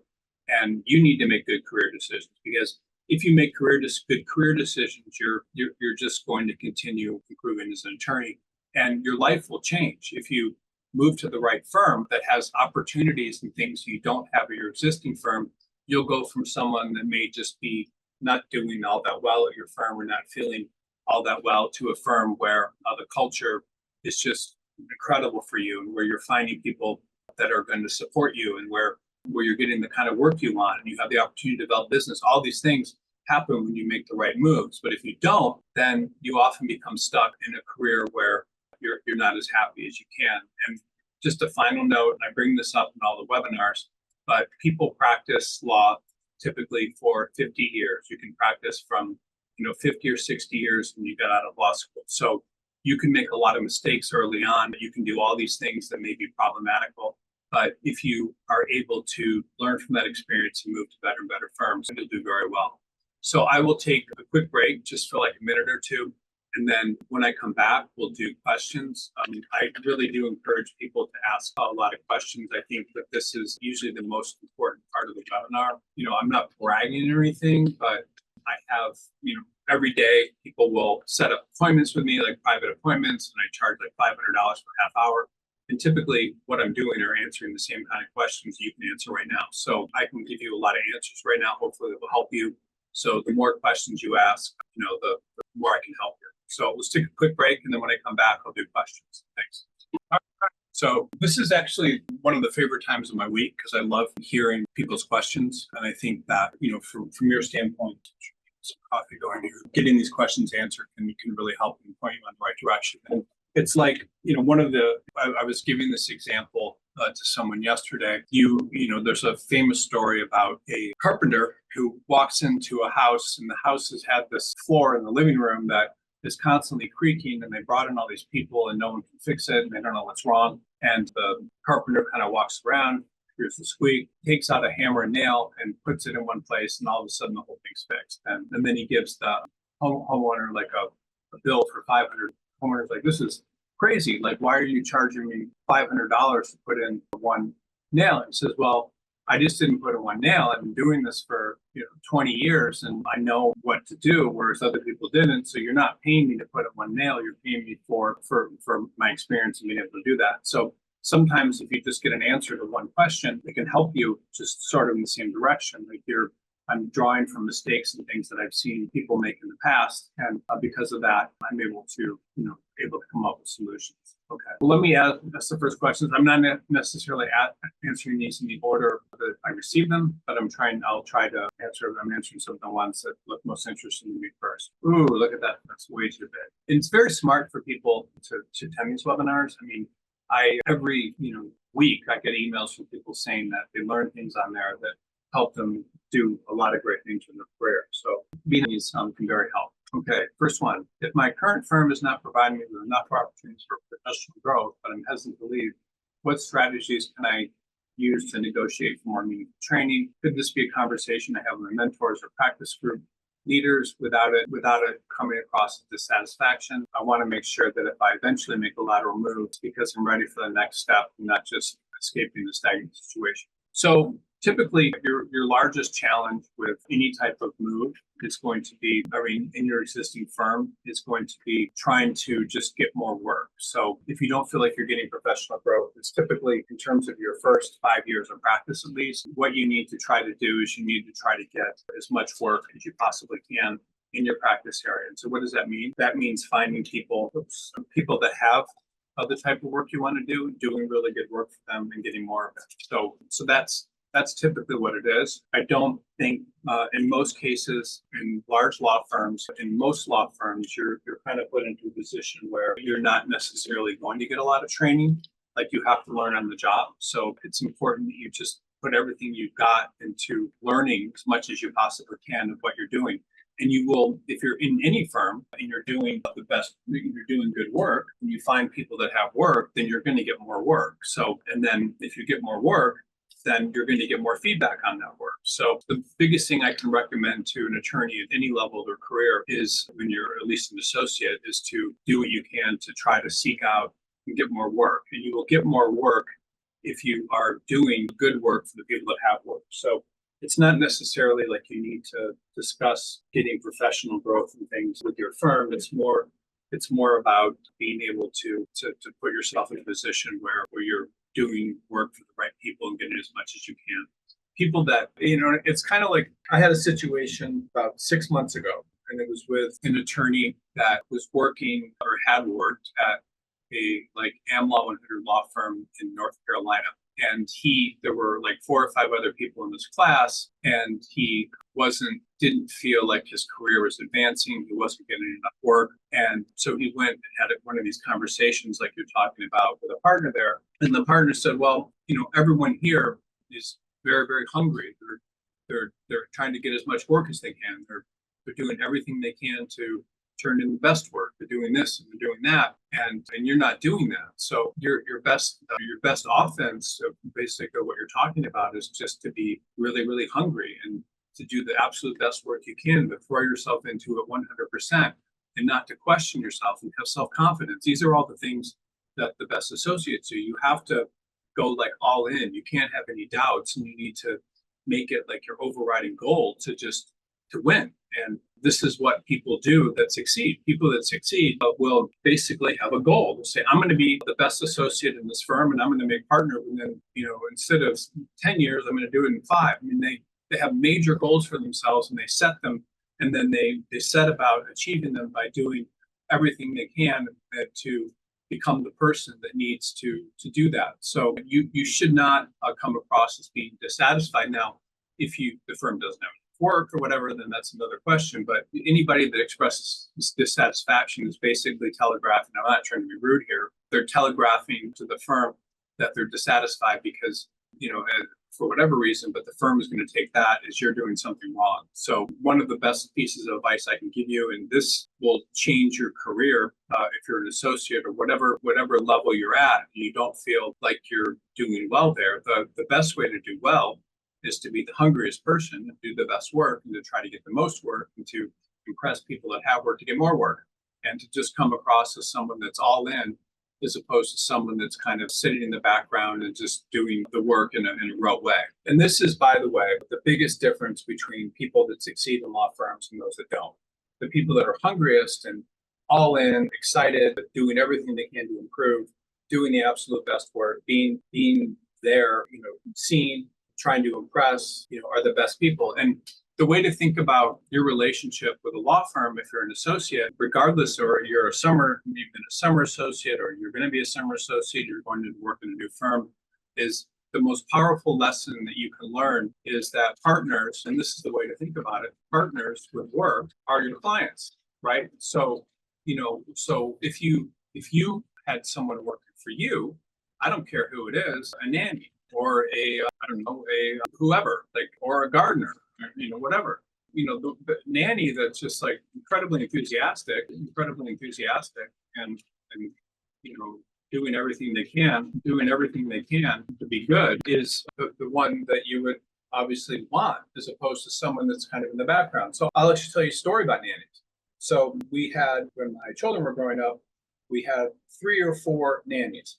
And the first one that we hired was just like that, incredibly enthusiastic. She would take care of the kids, but even though she was a nanny, it wasn't her role. She would go and she would make beds, she would do laundry, she would cook, she would clean the house, she would do all these things in addition to taking care of the kids that were outside her normal job. She would do everything she could to be good. She would be up early in the morning. She would work late at night helping with things, and it was just awesome. And she was actually from a foreign country, maybe Mexico. But then we decided, she left. And so we decided, we're going to hire one of these nannies we can do it through hire them from Germany and all these things. So we hired someone from this program from Germany. So this woman came over and was basically like, my hours are between 9 and 4. And my only job, the only thing I'll do is take care of the kids and get them up and things and take care of them. That's all I'll do.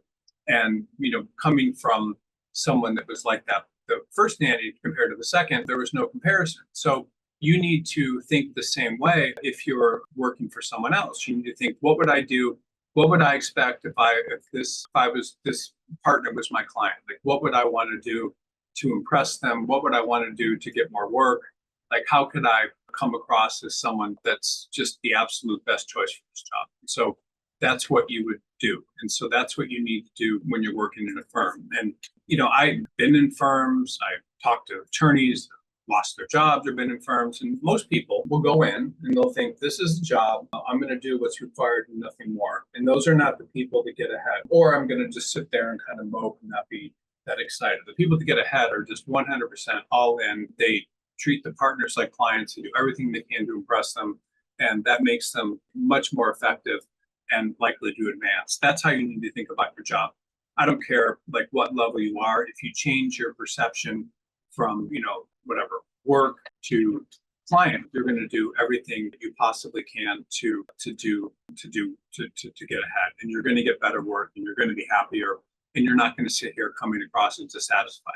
Your only role in a firm is to just wow the partners you're working for and to do the best job you can. And if you do that, you're not going to get laid off. If you're all in, you're not going to have the kind of problems that lead to career dissatisfaction early on in your career. You just need to go all in. And I don't know how well I can say that. You can, there's all sorts of different things. One thing I recommend, is I tell people, because so many people have benefited from this book, and it's just one of the classics. You can find it online, but it's Think and Grow Rich, and it talks about all these qualities that you need to be successful and things you need to develop. And it was a book that was written by Napoleon Hill, and he'd gone to Andrew Carnegie, and Andrew Carnegie said, I'd like you to spend the next 20 years of your life working on this. I will set up interviews with the most important people, of the best businessmen in the world, and all this sort of thing. And so, Hill developed this book and all these sorts of things like persistence, goals, meeting, groups, getting in groups that can help you. Mastermind, all these different things. But reading this book has changed so many lives. And I when I meet like very, very successful people, or I just hear them talk, I listen to them on YouTube or whatever, they talk about this book so much. It's helpful. It can help you as at any stage of your career. If you kind of learn this and read it, it will make you incredibly effective. Okay, let's see here. It's just self-improvement and getting all hugely important. So I've heard that moving to a smaller firm can sometimes hinder future lateral moves to a larger firm. How can I ensure that the lateral move I'm considering won't limit my career path? And what steps can I take to keep my options open to future transitions if necessary? Okay, it's a good question. So the answer to your question is you have to position yourself as a large law firm, thinking that what would you want if you were hiring a lateral attorney? So large law firm has two choices: someone who's always worked in a large law firm, someone working in a large law firm, however they got there, meaning they might have lateral there or whatever. They have that choice. Or someone at a smaller firm, actually three choices: someone who is working at a smaller law firm, or someone who worked larger law firm that moved to a small. Okay, so you always need to, anytime you do something, you need to think of like the optics, like what are the optics of this? Like what does this look like to the firm that's hiring? So if you're currently working, if you're trying to move to a large law firm and you're currently working there, that's like 5 stars. Like that's the person they're most likely to hire. The reason is they, it's a brand, right? Brand. They know the quality of work expected, quality of work. It's a similar environment and similar. So that's just how so that's just kind of how it works. So that is actually often the easiest way to move. Now, someone who's working at a smaller law firm can be a good option sometimes. So you have 4 stars. If that person is, hungry, trying to move up, and kind of on fire, meaning that person is, trying to really, improve themselves, and and very, very hungry, and more so than any lateral, and they're moving, the person may be coming from a large law firm, who sometimes people from large law firms might be a little jaded.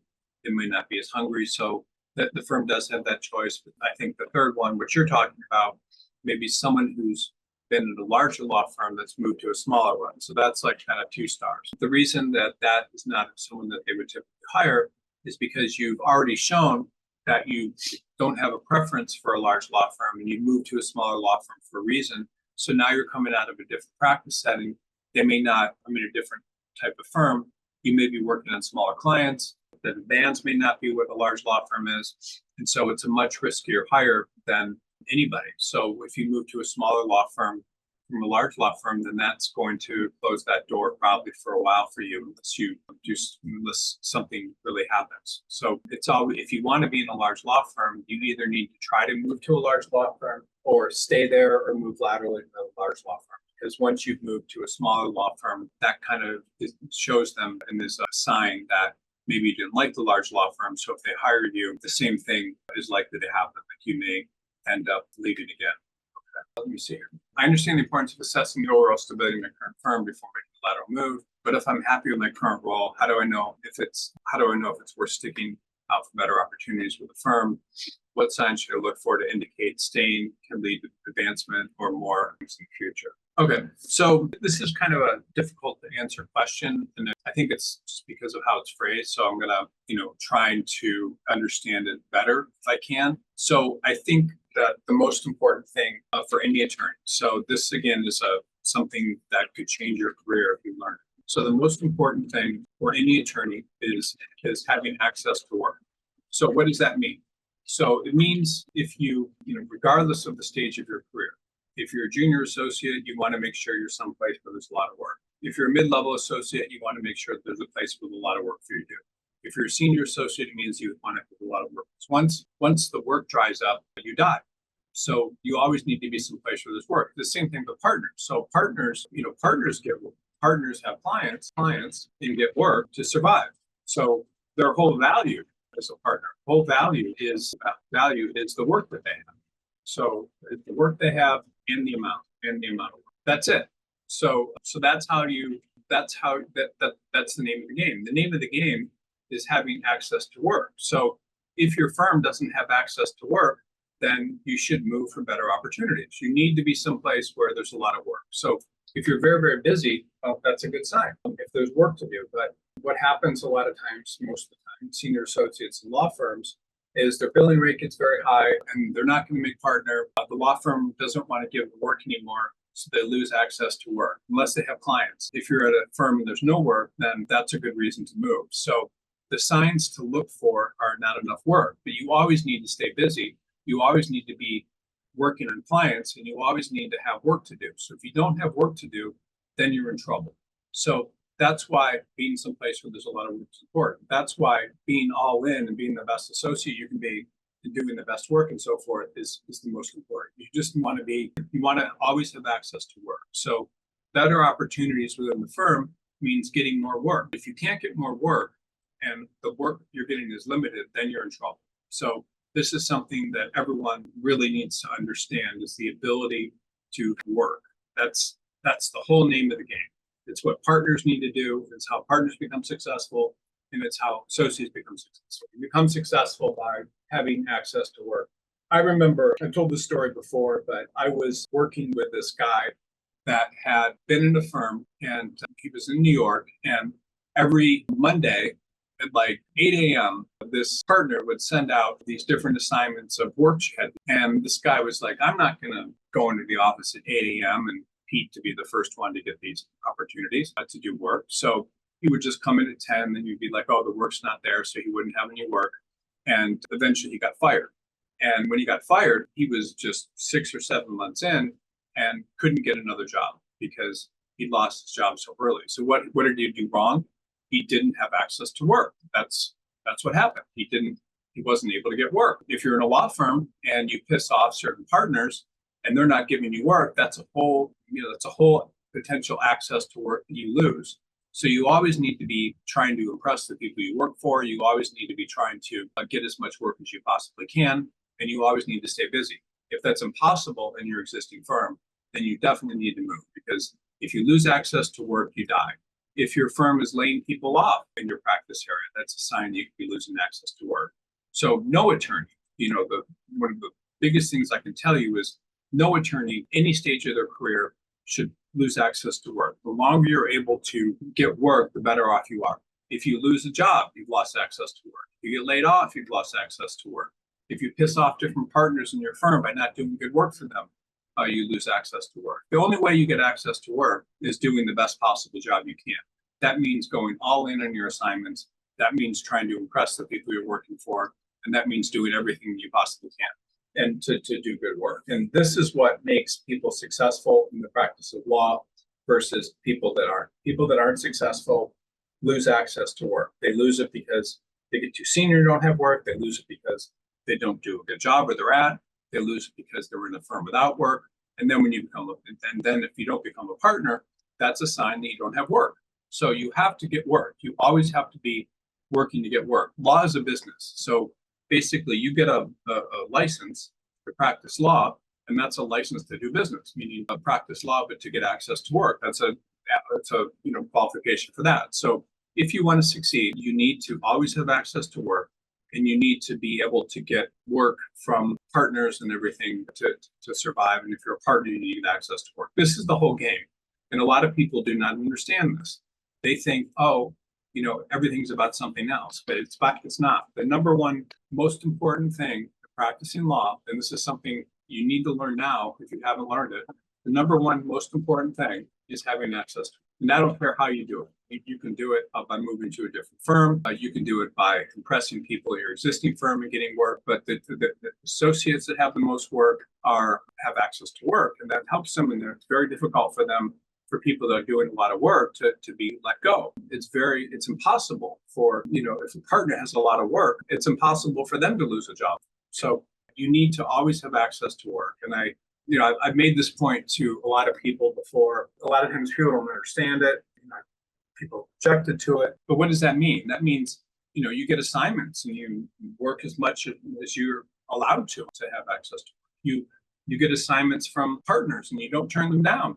I saw a woman that was at a big firm, like a large national firm in Los Angeles, and everything was going well for her. She was like an 8th-year associate, and they sat down with her to tell her options for being a partner. And she couldn't believe it. Like, they said to her that, and it was the only time she'd ever done it, that, so-and-so tried to give you this assignment and you said you didn't have time to do it, but that month you didn't even bill that many hours. And, so that is just a huge black mark on your resume. And what that basically meant is it meant that she turned down work and they didn't like that. So you always have to do everything you can to have access to work. The more work you have, the better you're doing, whether you're a partner or an associate.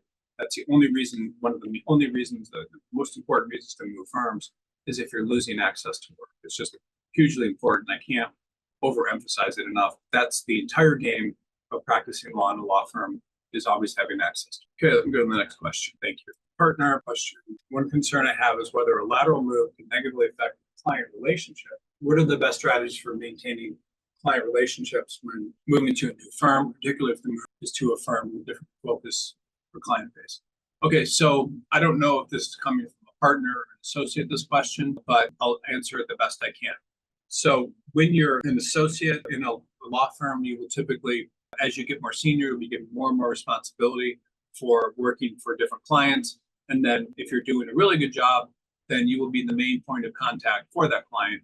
And partner will be kind of the one that brought in the business. And so you'll be doing all this work for this client. So when you start getting in a position where you're having a lot of client contact and working directly for the client, your job is to just completely wow that client and do the absolute best you can for them and strengthen your relationship with them to the extent you can. Now, typically, partners with a lot of different clients will give associates and other people basically make them the main point of contact with that client.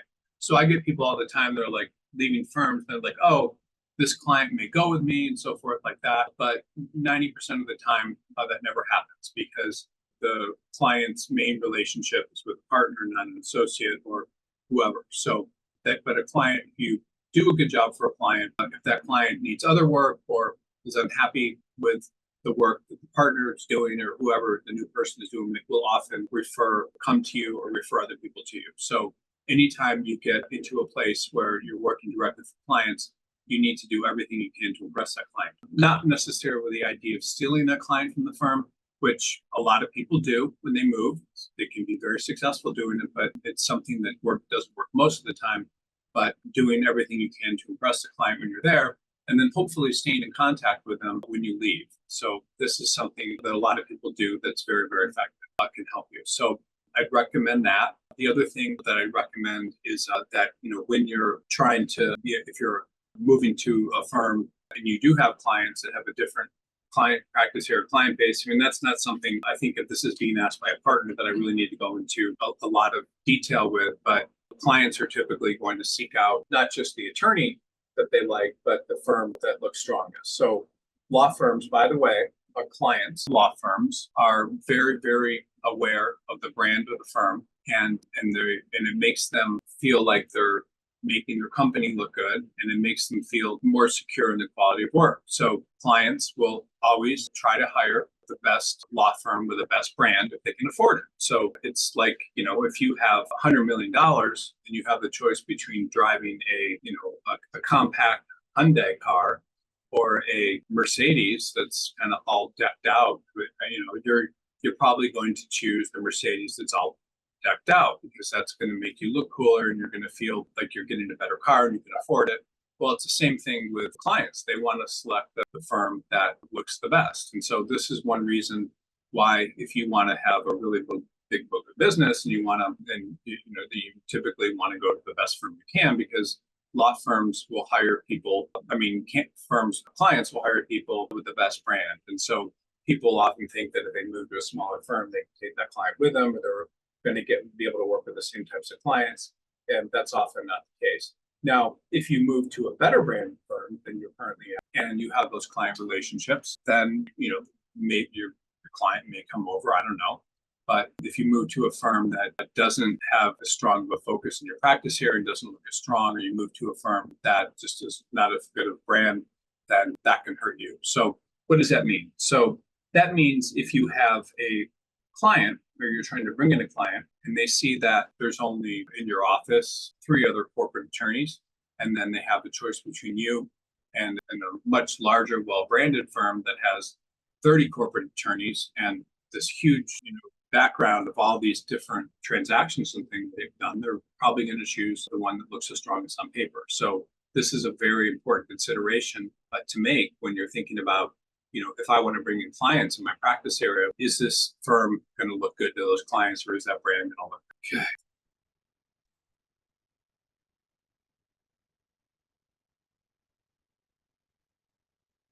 Okay, next question. You mentioned that compensation shouldn't be the sole reason for a lateral. Can you provide more guidance on how to assess if the new firm offers non-monetary benefits that will enhance my work-life balance and long-term job satisfaction, especially in a highly competitive? Okay, so yeah, compensation of course matters. So the better firm you're at, the more they can pay because they have larger clients. A lot of times people will look very closely at non-monetary benefits. There are firms that offer like incredible compensation. They offer all these things. Incredible health insurance. They offer all this time off. They offer maternity leave and maternity leave. They offer, sometimes they'll pay for health clubs and things, or, so that those things are kind of all important. But one thing I can say is that when it really comes down to it, wherever you're working is a business. So law firms are a business, and because they're a business, they're run like businesses. They're going to advance and they want to make money. So they're going to try to they're going to want you to do a lot of work. And even though they may say they have like this work-life balance and stuff like that, if the work comes along and needs to be done and they don't have anyone to do it, or they need more people to do it, they're gonna rope you in.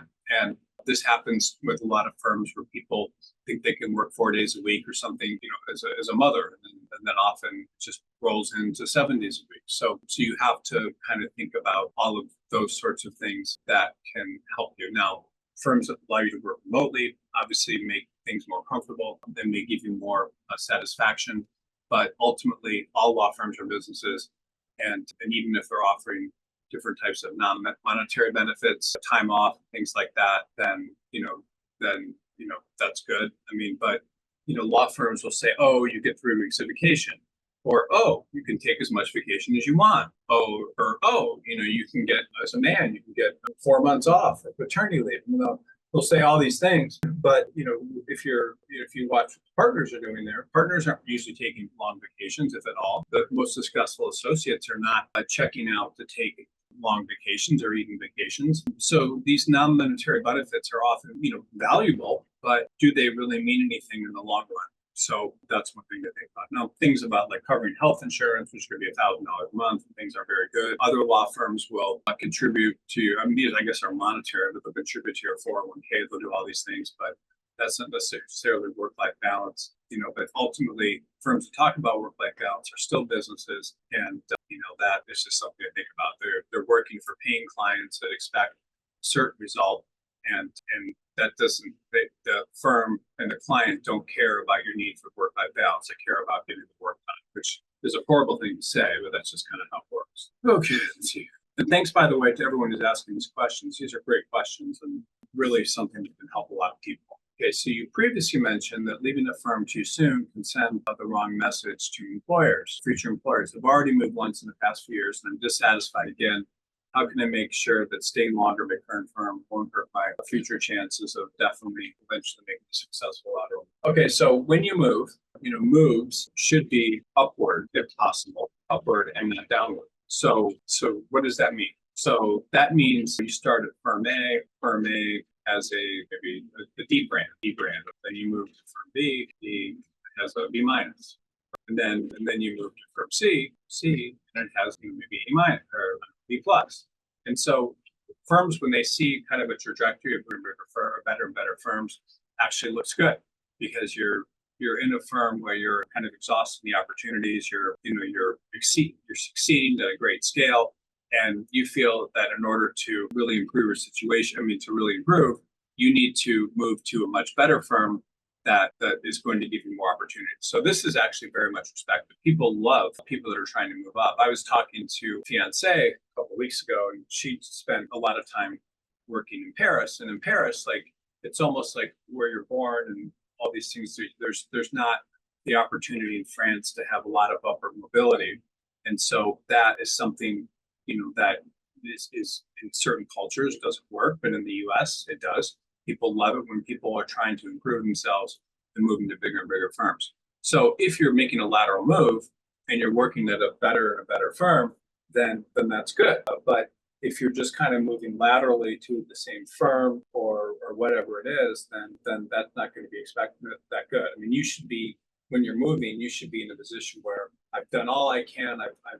I've maximized my opportunities. I'm in a position where I want to work on larger clients. I want to work on more sophisticated transactions. I want to get more focus in my practice area. Like those are reasons to move. But if you just start moving laterally to one firm to the other, where things are basically the same, or you move from a big firm to a smaller firm, that's not going to help you. So how often should you move?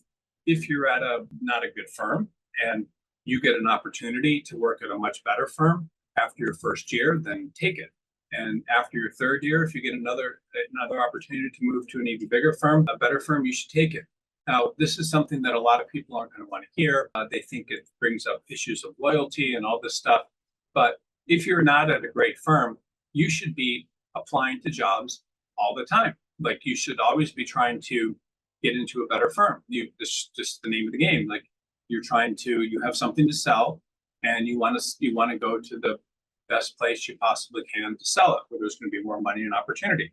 So that is not a bad thing. There's a bunch of different ways to find jobs. You can use Indeed, you can use LinkedIn. One site that I have is Law Crossing. What Law Crossing does is it finds jobs that are not advertised. They would be on like law firm websites and things like that. So that's going to give you access to probably 2 or 3 times as many jobs as you would, or exclusive jobs as you would, jobs that aren't going to be on LinkedIn and Indeed, because LinkedIn or Indeed are places where employers pay to post jobs, whereas Law Crossing is something that employers don't pay to post jobs on, that we just go out and find the jobs. So that's one option. But when you're moving though, you need to make sure that, you're trying to move to a better firm. I recommend if you are at a, D brand firm, that you're always trying to move to like a C plus or B minus firm. And if you're at a B minus firm, you're trying to move to a B plus firm. Now, how often is too often? If you are moving every year or two to a better firm, that's actually a really good thing. There's nothing wrong with that. And you should always be looking. And people think it's loyal. No, you should be always looking to work in a better firm. Always. It's just non-negotiable. You just should always be doing that. And same thing here. Always trying to get into a better firm. Always be looking and applying, and there's nothing wrong with that. You're improving your brand. Same thing if you're at, a B plus firm, always be looking. So, now if law firms see too much of that, then they're not going to like it, and it's going to be hard to hire you. And the only reason that, that would be, not a great thing to move is if you're just kind of moving laterally. Like if you're moving from D brand to another D brand, or B minus brand to another B minus brand, that just looks like you're dissatisfied at your existing firm and not necessarily doing all that well, and you're moving. Because the question that law firms have, like when they're looking at you, and the question is there's a lot of questions that they have, but one of the main questions is, will this person stay? Person stay and work there long term. And so what does that mean? That means that when the law firm is looking at you, they want to believe that you're going to stay at the firm and work there long term and not leave, because that means that, for them, it's not have to hire again. It means, continuity of client relationships. It means, that their investment in training or whatever is rewarded by them, rewarded to them, all these sorts of things. So if it just looks like you're moving all the time, then, and you're not necessarily moving to better firms, then that's going to send the wrong signal to firms. It's basically the firms are going to ask, is this person unstable, unable to get along, does not really like practicing, and more often than not, being pushed out or not getting work for whatever reason. So these are the questions that the law firm is asking. And however, they may not even articulate it when they may not even think about this in a lot of detail, but this is what they're thinking. So if you look like when you're moving, like you're not going to stay wherever you're going, then a law firm's not going to hire you. And the biggest problem is, moving from a B minus to another B minus or a B plus to a B minus or whatever. Your move should all be calculated to be at better firms, places where there's more work. So this is a very good question. So these are some of the reasons that firms are interested in typically hiring people that are coming from other work environments, if that makes sense. So you need to kind of think about all this. But another example would be if someone moves from an A minus, like an AmLaw 100, and this is very common, AmLaw 100 to another after 18 months, then another for 1 year, then pretty much that attorney is going to be dead in the water. And the reason is because the next firm, the third firm, is just going to think the person's going to do it again. There's nothing to indicate on the resume that there's any form of stability, and so they won't get hired. So this is what you need to think about when you're moving: is moving to better firms, or just if you move laterally to a place where there's more work, are you going to get better experience? Or if you're very confident that you don't fit into a given culture, then moving to a place where the culture is likely to be much better than where you're at. Okay. So this is another question. These are similar question. Okay. So let's see here. You talked about risk of lateral moves not working out and potential negative impact of a lateral move if things don't go as planned. What are the risks? What are the negative impact? If I decide to make a lateral move and things don't go as planned, what steps should I take to mitigate any damage to my professional reputation, resume? How can I position myself to recover quickly if the new role turns out to be a forfeit? Okay, so you do get this happens. It happens to even the best attorneys become partners in major firms. Sometimes you'll move to a firm and it will just be a complete disaster. Like, it won't be what you thought it was. There might be all sorts of internal turmoil. There might work. There's all sorts of things. So you do get kind of a free pass. You're not going to get the free pass really until you've gotten at least a year of experience in your firm. But you kind of do get free passes at different points in your career. So if you do make a move because of that, and you haven't made a lot of moves, there's nothing wrong with that. You just have to avoid the same mistake in the future. And when you're interviewing with firms, you should get a sense of all this. You should get a sense of, do they have the work? Are you comfortable with the people there? You should talk to other associates and see what they seem to think. And so if you get into a firm and you are kind of you're talking to people, you should not make a move to a firm where you feel like it's going to be bad news. So you need to, when you're interviewing with the firm, you should get a sense of that. Like, how am I treated? Like, do I feel comfortable there? Why are they hiring me? Do they have a lot of work? What's going on? And so you should really try to get that information as quickly as possible when you're interviewing. But if you don't get that information, you make a mistake, you're always going to get a free pass. You'll probably get like one, where if it doesn't work out, you can move after 6 months to another firm if you haven't done a lot of moves. So that happens. There's nothing wrong with that.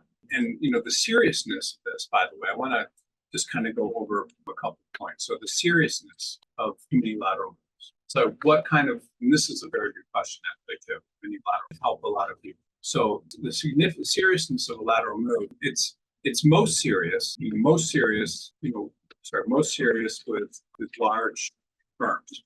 So large firms are going to be most concerned where they pay the highest salaries, et cetera. That's the most serious if you're making too many lateral moves. But that really is business is firms that do work for companies, so they pay a lot of fees. So that's going to be more significant. It's more serious when you're moving to firms laterally that do work for companies, and those companies pay a lot of fees. It's much less serious and accepted, when you're in firms that do consumer facing work, which is the workers' insurance defense, what else? There's workers' comp, insurance defense, trust and estate, family law. So for whatever reason, people sometimes move between these firms for 6 months to a year and a half or whatever, and these firms are not really don't prejudice you as much, more so because they need people and they don't pay as high a salary. So if you're in a work where you're doing consumer facing work and you want to move, the firms that you do that with aren't going to really pay as much attention because they often need people. They don't pay as high salaries, and they're just kind of less prejudicial, and the stakes are much lower for them if they hire someone that's not, because they're just working for individuals generally. So those relationships tend to be more transitory than if you were working for a large firm. But large firms pay a lot of fees.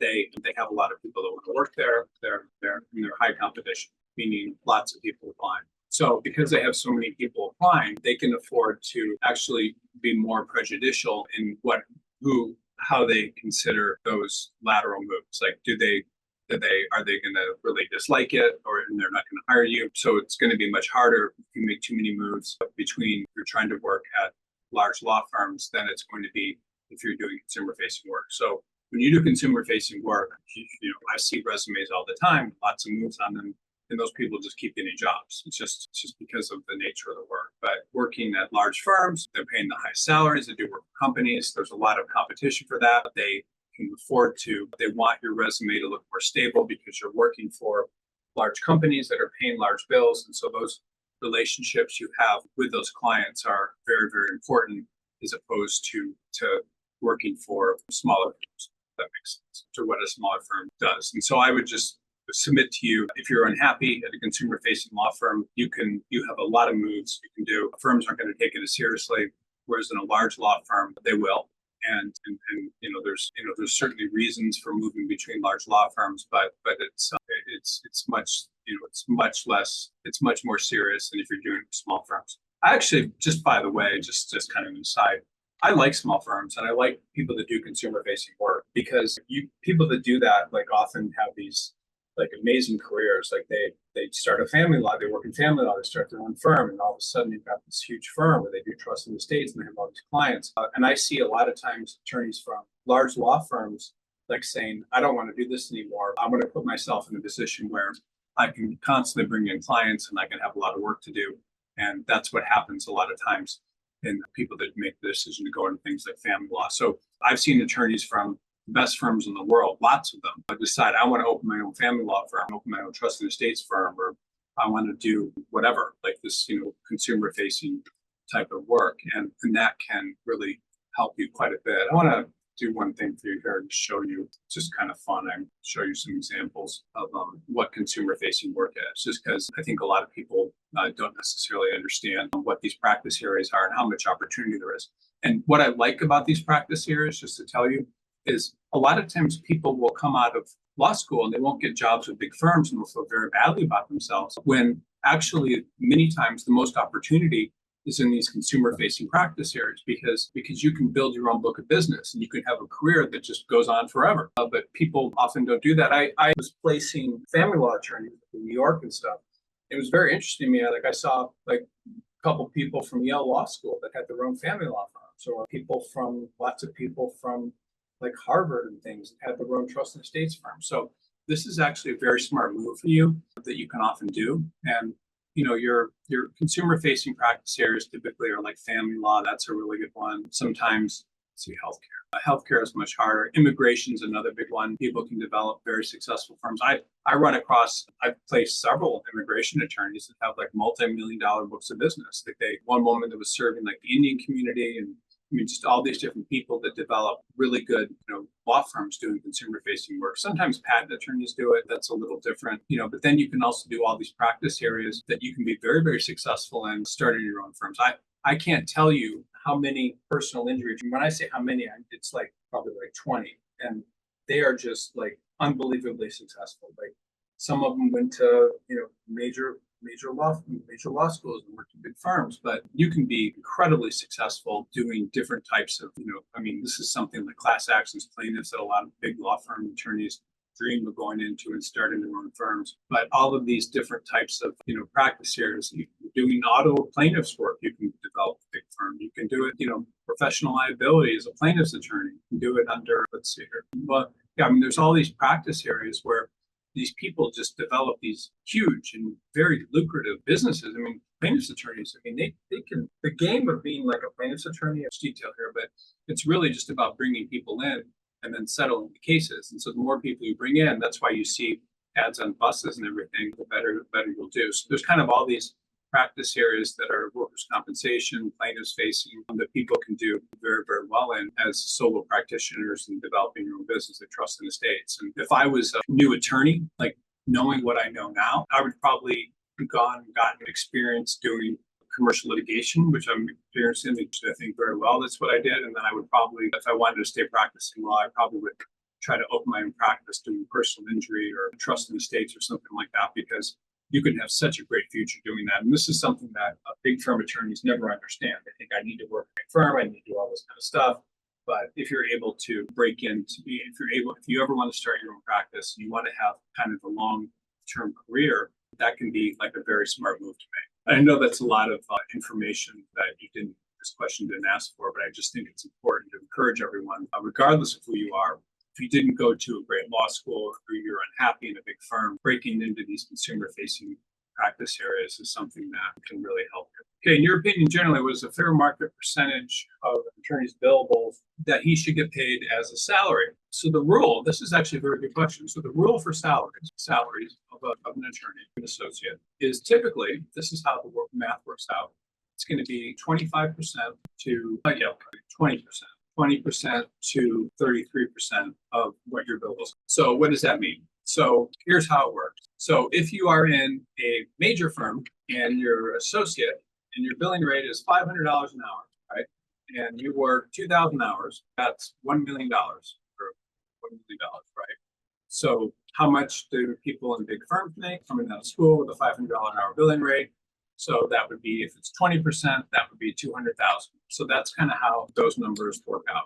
So, and if it could be as high as, or it could be as high as, more than that. So that's kind of how it works out. Now, if you're in a small firm and your billing rate is 250, that works out to $500,000 a year. And so that number, that you would make would be 20% of the 100,000, right? So and this is why smaller firms pay less, 100,000, or it could be, a little bit more than that. So this is typically how, in the background, how the numbers work. They've always worked this way. It has something to do, and I don't know exactly how it works, but typically with a partner. So partners, this is so you can understand how it works. So a partner with business. So a partner has, maybe 3 million in business. The most typical formula that everything works out to is it's like 1/3 overhead, meaning secretaries, et cetera, secretaries, offices, et cetera. Then it means the other 1/3 go to whatever the partners, the part, it's just basically partner profits. And then the other 1/3 goes to the attorney. So this is typically how it works out. That's, there's all sorts of different formulas of how it works out, but a partner with 3 million would be 1 million. So that's kind of how it works. Now there's different formulas. They might pay 600,000 or whatever, but this is typically how it works. This is how you should think about your salary in a law firm. So if you're billing out at, $300 an hour, then that's $600,000 a year. And if you're working 2,000 hours, it could be 1,800 hours, whatever it's based on. And then you would be making that equivalent amount. So that's always the way to think about your salary. It's a very smart way to think about your salary because this shows how you're paid. Now, if you're bringing in $1 million a year and you're only getting 150,000, then you're undercompensated. So that's just, basically, I mean, if you're doing that many billables, that's kind of how the formula works. It's not that firms always do this consciously. It's just that when they're kind of doing business and things and thinking about how things are going to work, this is how the formulas usually work out. So this is a very, very good question that a lot of people don't understand and should be helpful to you. So whatever fees you're bringing in to the firm, you're typically going to get 20% to one third of that. That could be more or less. You have other exceptions, which would be, personal injury, for example, personal injury firm. They will use often, different formulas that might be related to collection or whatever, rewards for settlements or whatever it is, and then, lower base salary, that sort of thing. So there's all sorts of ways that these formulas work out, but this is basically the crux of it, like how you'll be compensated. Any firm you go to, it's typically 20% to one third of what your billables are. So if they forecast you billing 1,800 hours, then you'll typically get, whatever the salary is. And then if you exceed that, sometimes if you exceed the billable hours, a lot of firms, or the 1,800 hour requirement, sometimes they'll pay you like 20,000 for 19 or 10,000 on this for 1,900. Jeez, 10,000 for 1,900, that sort of thing. So and then another 10,000 for 2,000. So this is basically the way you need to think about how you're being compensated in a firm, and this is the most popular way of compensating you. So to figure out, 2,000. To figure out if you're being undercompensated in the firm, then just kind of look at these formulas. This is how 90% of the salaries kind of work out. So if you are being paid beneath that and you think you're not being paid enough of a salary, then you can obviously move firms based on this logic. And this is just an excellent question, and I appreciate it because this will help a lot of people. Most people have no idea how these formulas work out. That's pretty much how you should expect to be compensated by firms. Okay. Oh, good. Here's a question from a big law. Thank you, everyone who's asking these questions. These are great questions, and every one of them, change the direction of your career and help you. Again, most people have no idea about this stuff, and great questions. Okay, I've been working in a big law firm as an M&A associate for 4 years without good prospects and want to move to trust and estates planning, but have no such opportunities. How do you suggest I make a move to estate planning? So great question. If you are coming from a major law firm with this great pedigree, you can apply to firms to do trust and estates work. And they will often hire you without any experience because of that. But there are countless opportunities to work in trust and estates firms, or you may actually decide that you want to start your own trust and estates firm yourself. These are all options, and very smart options, by the way, because, as I told you earlier, the number one most important thing is having access to work. And if you are able to get into trust and estates or something like that, you will always have access to work. Our firm gets interviews like every week. And the most in-demand practice area right now, by far, like 5 times, is trust and estates. So right now, it's a very bad market. The legal market is not good. So it's a very bad market. But the opportunities that people are getting in this market are trust and estates. So I have trust and estates attorneys who are getting like 3 and 4 offers, whereas another practice area is just kind of very slow and like nothing's really going on. But trust and estates, like firms are hungry and they really want trust and estates attorneys. And I don't know why that is. It kind of happened around COVID, but it hasn't ended. So trust and estates is a very active practice area. Now, let me show you, if you are worried about getting a trust and estates job, I will just show you real quickly how many opportunities there are currently in the market, just at BCG. So let me just open this up for you a different window to show this to your students. Okay, so this is the BCG database. These are, I'm going to share in a second. These are not real candidates. They're just for exhibit purposes, but I'll just show you real quickly. This is not a real candidate. I'll edit the final practice area. So we'll go in and just select trust estates. It's an example. This practice area right now is on fire. It hasn't stopped being on fire. It's just a really, really good practice area. Some fitness regions, Los Angeles, Hollywood, Brooklyn. Okay, that's fine. Put in Chicago, as an example. So this is someone that's saying, hey, I want to do the search for trust in the state. Let's put in California. I want to do trust in the states. I'm really hungry. I want to get a job in trust in the states. So, this is just crazy. So if you look, now these are, by the way, these are just jobs that BCG is recruiting for. These are not all the jobs on the market. But look how long this is taking to load. It's just, absolutely insane. There are so many trust and estate jobs. I'm just kind of showing you right here. I mean, here you get all these jobs. Well, actually, it's not very many jobs in these areas. For some reason, it's not showing me a ton of jobs. But and there are more jobs than that. I'm not really sure what I'm missing. Anyway, so it's again, I don't know why so few jobs. There should be a lot more jobs. No, I'm not seeing all these jobs. Maybe these are just a large firm. Oh, I see what I'm doing wrong. I'm showing jobs at the largest law firm. So these are, by the way, these are openings at AmLaw and 100 and large firms. But if you look at all the jobs in the market, which typically when we rank a firm, we rank a firm 4 to 5. That's like a major national firm. And then if you rank firms, typically a trust and estates firm, because it's consumer facing, would be ranked at 2. Sometimes in the mid-level firm would be ranked at 3. So let me just show you now all the jobs in the market for trust and estates. And I'm showing you this just to show you how much opportunity there is in the market, so you get a better sense of kind of what's out there and how many potential jobs you could apply to if you're from a large law firm. Now, if you're applying between large law firms, you're probably not going to, if you're doing like M&A, I don't know, Clear Gottlieb, and you want to move to Skadden or something, you're not, as trust estates, they don't have. There are not going to be a lot of jobs. But here, this is just the current jobs that we're recruiting for in trust and estates. And you can see these numbers. What job order means is it means these firms will contact us and say, please send us trust and estates people. And this is just BCG, like this is just what's going on right now. And these are firms that are all like job order means like, please send us people. These other firms mean they just kind of have openings, but all these jobs, just tons and tons of jobs, in trust and estates. I mean, this practice area, everybody wants trust and estates people right now. And if you were doing, I mean, job orders mean these firms are calling us up and they're saying, please send us trust and estates people. Please send us trust and estates people. We really need them. And so this is just openings in these geographic areas I selected. Now, do you want to, and so applying to a lot of these smaller firms, you can find these firms, by the way, most of these firms that are on here are going to be on Law Crossing, except for the job orders, because these are like exclusive jobs that we have. But if you were to go to Law Crossing would find these jobs on the websites and things like that. And then if you wanted to find other jobs. So the reason I'm showing you all these trust and estates jobs is I'm showing you, like, if you want to go into one of these consumer facing practice areas, like how much freaking opportunity there is, regardless of whether, you're a junior associate or you're a senior associate or whatever that is. But let's say, just hypothetically, that you're working at a major trust you're working at an AmLaw 100 law firm in Cleveland.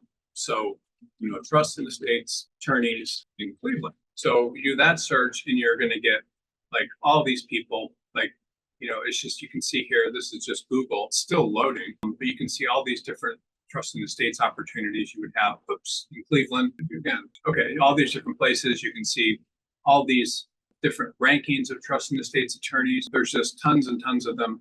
And so anybody that wants to get into trust and estates, or regardless of what the consumer facing practice area is, I mean, look at this, there's 7 pages of trust and estates jobs on firms on Google. So, applying to different places, how do you do that? It's pretty simple. You just go to the law firm website. This is called Ibis Legacy Law, your team, and Rebecca Young's Price, Susan Gould, who knows? But you try to find the person that is in charge of trust and estates there, that may be, this is the voter legal career to trust and estates planning, and you figure out how to email her your resume. That's it. And you could do this for hundreds of people or whatever it is, and you would get a job. It's very, very easy, by the way. No one does what I'm saying. They will look at only the jobs that they find on online websites and try to apply to those. But instead, you should be applying to firms that have trust and estate practices that may not be recruiting. What do you say to them? You say, hi, my name is so-and-so. I'm currently practicing at this major law firm, but I really want to get into trust and estates. Would I be able to come in and talk to you for an informational interview to figure out, to learn more about it? You do that with 100 people, informational interview, they're going to be, sure, I'll come talk to you. Then you come in and talk to them. And of course, the underlying message is, I want to do this and I want to work for you, and you will get jobs. I can't tell you how many people that I've given this advice to that have gotten jobs. This alone is something that could change the direction of your career. You need to follow and do what I'm saying, and by applying to trust and estates places like that. So that can help you a great deal. Let's see. Next question. Do you think an offer to earn 60% of your collected billings without a base pay a generous offer for a small free attorney firm. Yes, it's an excellent offer. That's insane. If you're collecting 60% of the work that the firm gives you and you're doing well, then that's great. I had a woman that was working for me. She'd worked at Skadden and then been all stressed out by too much work. She moved to Texas and she started working for an online news magazine I have called JD Journal. And she's working there and was making like $20 an hour. And when I realized that who she was, I was like, you need to apply to jobs and I can help you get a better job. And this is ridiculous. Like someone that was making hundreds of thousands of dollars a year should not be making $20 an hour as a writer for this business. So I helped her apply to all these firms. She was in Texas and I ended up getting her a job at a firm in Orange County, California. And the firm would bill her out at $500 an hour and her pay was 50% of all the work that she did. It was 50%. So instead of, so all of a sudden, they're like, we have at least 2,000 hours of work. So instead of making $20 an hour, all of a sudden she was making $500,000 a year, which she just couldn't believe. It changed her life. So yes, 60% is very good. Any firm that will compensate you like that is pretty awesome. Let's see here. A couple more questions. So if anybody doesn't have any more, we'll just done. I'm a new attorney and I've been at my job for 2 months. My writing sucks. I didn't know my writing was this weak until now that I'm writing motions, not positions. My supervisor boss is shortly giving me feedback. I'm taking CLE writing classes and started working with a tutor. I know the only time I'll improve, but I'm worried I'm going to get fired. What else can I do to turn my situation around? What can I say to my supervisor? Okay, so I recommend to everyone on this call very strongly 4.0. So just absolutely incredible. You can take your writing and improve it. So no matter what you write, you can run it through there and it will improve it. It will make suggestions. You can ask questions about getting case law. You can do all these things with ChatGPT and that will help you tremendously with your writing. So if your writing's weak and so forth and you're a bad writer, then you should work on it. I don't think that if you're in a position where you have to work with a tutor, you may not belong in the practice area that you're in. You may not belong in litigation. You may belong in something transactional. I mean, certain people are just not good writers. Other people that your skill might be in transactional work. So you need to figure that out. But I can't recommend highly enough to every single person on this call, no matter what you're writing, you always run it through ChatGPT. You ask it for suggestions. You have it improve whatever you're writing, and you will basically turn out an awesome writing product. I do not even think at this point, because of ChatGPT, that your ability to kind of write on the fly matters so much anymore. You can write down all the points you want to cover, and ChatGPT will come up with suggestions. So let me just give you an example here, if I can, to show you, what to do. So share the screen. I'm just showing everyone just a kind of simple example. This is not overly complicated, but say I have this question. Can you come up with a suggestion? Column how?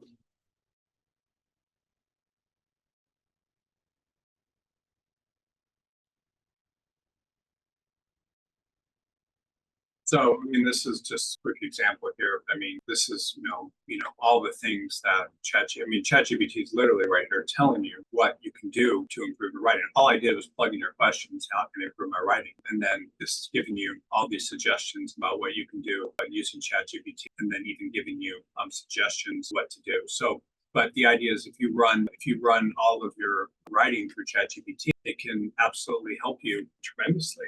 And, can turn any type of legal writing around. And at this point, I don't like the idea of you seeing needing to use a tutor, because if you're in that situation, I mean, just think about it this way. Like if you're in a situation where you feel like you need to use a tutor and you're that far behind on your writing ability, what you're doing, then this may not be a good thing for you, because you're competing in litigation. You're competing against people that do have good writing ability. So why would you compete in something that you're weak at as opposed to something that you're strong at? You probably have some other skills. They might be transactional. They be really analytical and able to do things related to, transactions. Your mind might work a different way. But you should not be anybody that is in a position where you're really not doing well practicing law in whatever your practice area is, and you're so far behind people that have good skills, then you shouldn't be doing it. I mean, I'm a firm believer that everyone has some sort of God-given ability. It could be in any. It could be entrepreneurial, it could be transactional nature, it could be selling things, it could be, everyone has these not God-given abilities. And you should never compete in something that you're not good at. So I'll just tell you a quick story about me. Like I was horrible in chemistry. Like I needed a tutor, and even a tutor didn't really make me much better. It's just I didn't get it. But I went into all these different things and realized, what I was good at, and then I did it. So like an example would be I went to the University of Chicago for college, and they have something called the core curriculum. And so in my first year, I needed to take science, I needed to take calculus, I needed to take a language, I needed to take social sciences, I needed to take humanities. Well, most of those subject matters I just wasn't into. I knew I would never be really good at, but I started doing social sciences, and I was like the best student in every class I took, like so far beyond anybody that I was competing against in those classes. I just understood it instinctively. Whereas the other stuff, I just fell on my ass. Like, I mean, I was doing it. I got decent grades, but it didn't come naturally to me. So everybody should be trying to do a practice area in something in your life that you're really good at. You should take your skills towards something you're good at. Because if you do something you're good at, you're going to like it, but you're going to understand how things work naturally, and you're going to do well at it. Whereas if you do something that you're not, you're in trouble. So you can probably do very well as a litigator if all you're doing is writing using ChatGPT, to be completely honest, to improve your writing, because we'll make it kick ass. I mean, it's amazing if you learn how to put in the prompts. But and you should learn about it. Everybody should, by the way, because it can help you with whatever you're doing. But if you're not naturally gifted at something, you should really think about doing something else with your skills. And something else with your skills may not mean practicing law. That's fine. But you need to go into something where things come naturally to you, where you're happy.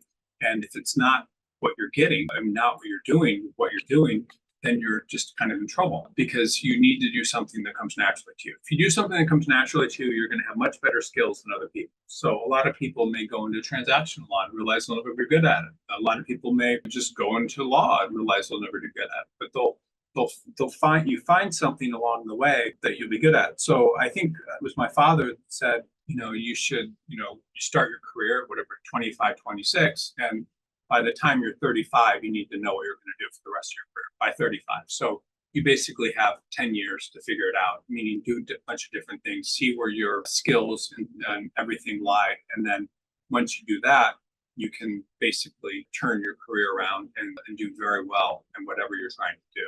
Very, very important. So I hope that advice helps everyone. And this could change your life. You need to be doing what comes naturally to you, what you're good at, what you want to learn about, and everything like that. So if you're doing what you want to learn about and what you like, you want to read about it in your free time. All these sorts of things, you do much better. So that will help you. And you need to do those sorts of. I mean, you need to be in that position with whatever you're doing. You should not be unhappy in your practice area. You should not feel like you're never going to be good at something.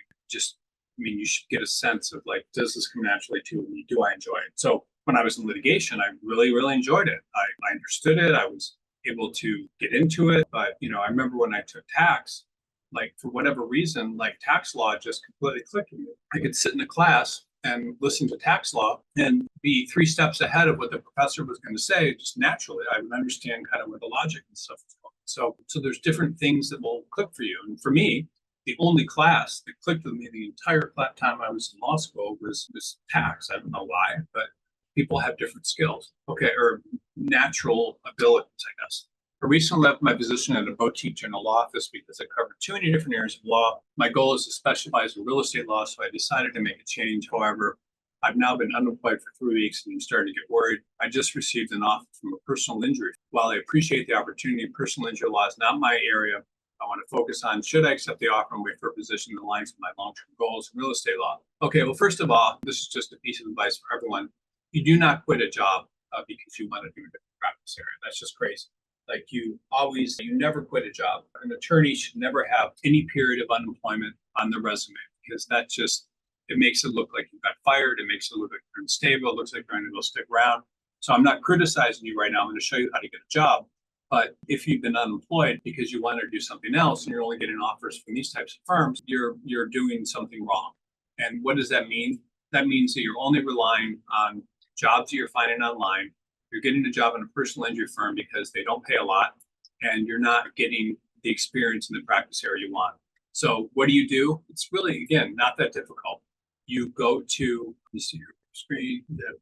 Okay, so you just go to Google and whatever city in the country, let's say you're in, where am I going to put you? I'm going to put you in, I don't know. I'm just thinking out loud here. Las Vegas, Nevada. Las Vegas real estate attorneys. And this is not a big market. So you look this up and all of a sudden you have all of these places that do real estate. You do not need to look for job openings. You need to just go out and apply to every potential real estate attorney that you can find if you want to get that experience. And that's it. So Jan Kenyon, so let's take a look at Tina Yan. You send her an email and you say, I really want to learn about real estate law. I'm interested in doing it, kind of have an informational interview. And you do this with the hundreds of people that do real estate law and have law firms in Las Vegas. So look at this. It says showing results 1/20 of many. So there's just an unbelievable number of people that do real estate law in Nevada, in Las Vegas, or you just look at all these rankings of different law firms and things that do real estate law. That's it. I mean, it's really, none of this is that difficult. It's just, you just have to go out and apply to places. You don't apply to jobs. If you apply to jobs, you're going to just be competing with other people that are real estate attorneys, and that's not going to help you very much at all. So you apply to places that aren't even real estate, that don't even have openings, and you will get a job. No one follows my advice doing this, by the way. I mean, very few people do. If you do, you will find a real estate job very, very quickly, but you're not going to get jobs in real estate unemployed when you're applying to real estate jobs, because they're going to hire someone that's employed, that's currently doing real estate. It's crazy. So you need to be able to apply to places that don't have openings and try to get it. So here's another question. Okay, so this says, thank you for your presentation, valuable insights. For someone who didn't pass the bar and plans to retake it next time, would you recommend working as a paralegal or in a similar position during this time? If yes, do you think it's more beneficial to join a company where I'd like to work as an attorney in the future? Or is it better to focus on gaining experience in the practice area that I'm interested in? Okay, so lots of people fail the bar. I mean, in California, more than half of them do. In other states, it's the same thing. So there is nothing wrong with not passing the bar. That's perfectly fine. Some of the most successful attorneys in the country failed the bar. So you should not take that as any type of black mark on your resume at all. What you need to do, though, is you need to study your ass off and make sure you pass the bar. You need to give it everything you've got, spend all the time you can, focus, and get past the bar. That's it. So you just need to pass the bar. Once you pass the bar, then you can start applying to firms. You can do it before you pass the bar, but no, you do not want to work as a paralegal. Never undersell yourself. Never do something that is beneath you. If you went to law school and you're getting ready to pass the bar, you should be working as an attorney. If you have a break on your resume for 1 year while you're waiting to pass the bar, that's fine too. You can just put down that you graduated, whatever, and then when you pass the bar, put that down. If people ask you, why didn't you start work immediately? You don't have to say, I failed the bar. You can say, maybe you say, I didn't have time to take the bar when I graduated from law school, I was taking care of family, whatever, or whatever you say. But people that don't pass the bar, all you need to do is pass the bar and you can start applying to jobs. Like, you can apply to jobs and you can apply to firms that don't have openings, whatever you want, but you need to pass the bar first. And passing the bar, by the way, is not a question of intelligence. It's just a question of studying for the bar. Now, certain things like the state bar exam are a little bit difficult, and but you just need to pass it. And once you pass it, you're fine. Now, there's all sorts of tricks too, by the way, passing the bar. So sometimes people will take the most difficult bar. Let's say the California bar. Often, if you feel like it's difficult for you to pass the bar for whatever reason, it could be your dyslexia. I mean, I don't know, but it's just difficult for you to pass the bar. Then take it in an easier state. That's what a lot of people do. It used to be people who don't want to work in Washington, D.C. Washington, I don't think, they would always take the Pennsylvania bar because it was the easiest bar to pass. And then they would go to work in Washington, D.C. because all you need to work in Washington, D.C. is one bar, and then you can wave in. So there's all sorts of tricks you can use. But if you don't feel like you can pass the bar, just take it in an easier state. That's it. It's not, it's not, that difficult. But you should never work as a paralegal. I just want to say to everyone on this call, if you find yourself in a position where you feel like you need to work as a contract attorney or staff attorney, I don't think that is a good use of your skills and giving you the opportunity for upward momentum. People think, oh, I'm working as a staff attorney in this major U.S. law firm. No, I mean, you need to be working in a position where you're going to have upward mobility. And that may mean starting your own practice. I would just submit to you that, I don't care if you got like 1,000 on your SATs, went to a fourth tier law school, were in the bottom of your class. People like that are often the most successful personal injury attorneys in the world. I mean, you can do all sorts of things with your bar license, but never undersell yourself and never do anything like that. I mean, you don't have to. And when you search for jobs as someone who's passed the bar, you just need to get jobs that you can get. If you want to go into corporate law, you do a search for all the corporate law attorneys in the city you're in and apply to them, say, an informational interview, and try to get a job that way. Anybody can get a job. There's so much opportunity out there. It blows my mind. I mean, if there are 1,000 real estate attorneys in Las Vegas and you apply 1,000, you think how many jobs you're going to get. So it's not hard to get a job. Passing the bar can be difficult, but once you do that, there's plenty of opportunities you could have. You're not going to get job sites because you're applying against everyone else that passed the bar that has experience. So just apply to firms that don't have openings. This is the most powerful piece of advice I can give anyone, but it works. Again, not a lot of people do it, but if you do it, it's going to change the direction of your career. Okay, well, I think that's all the questions today. I appreciate everyone being on this webinar. We went fairly long, so 3.5 hours, but I will see everyone next week, and thank you. Bye.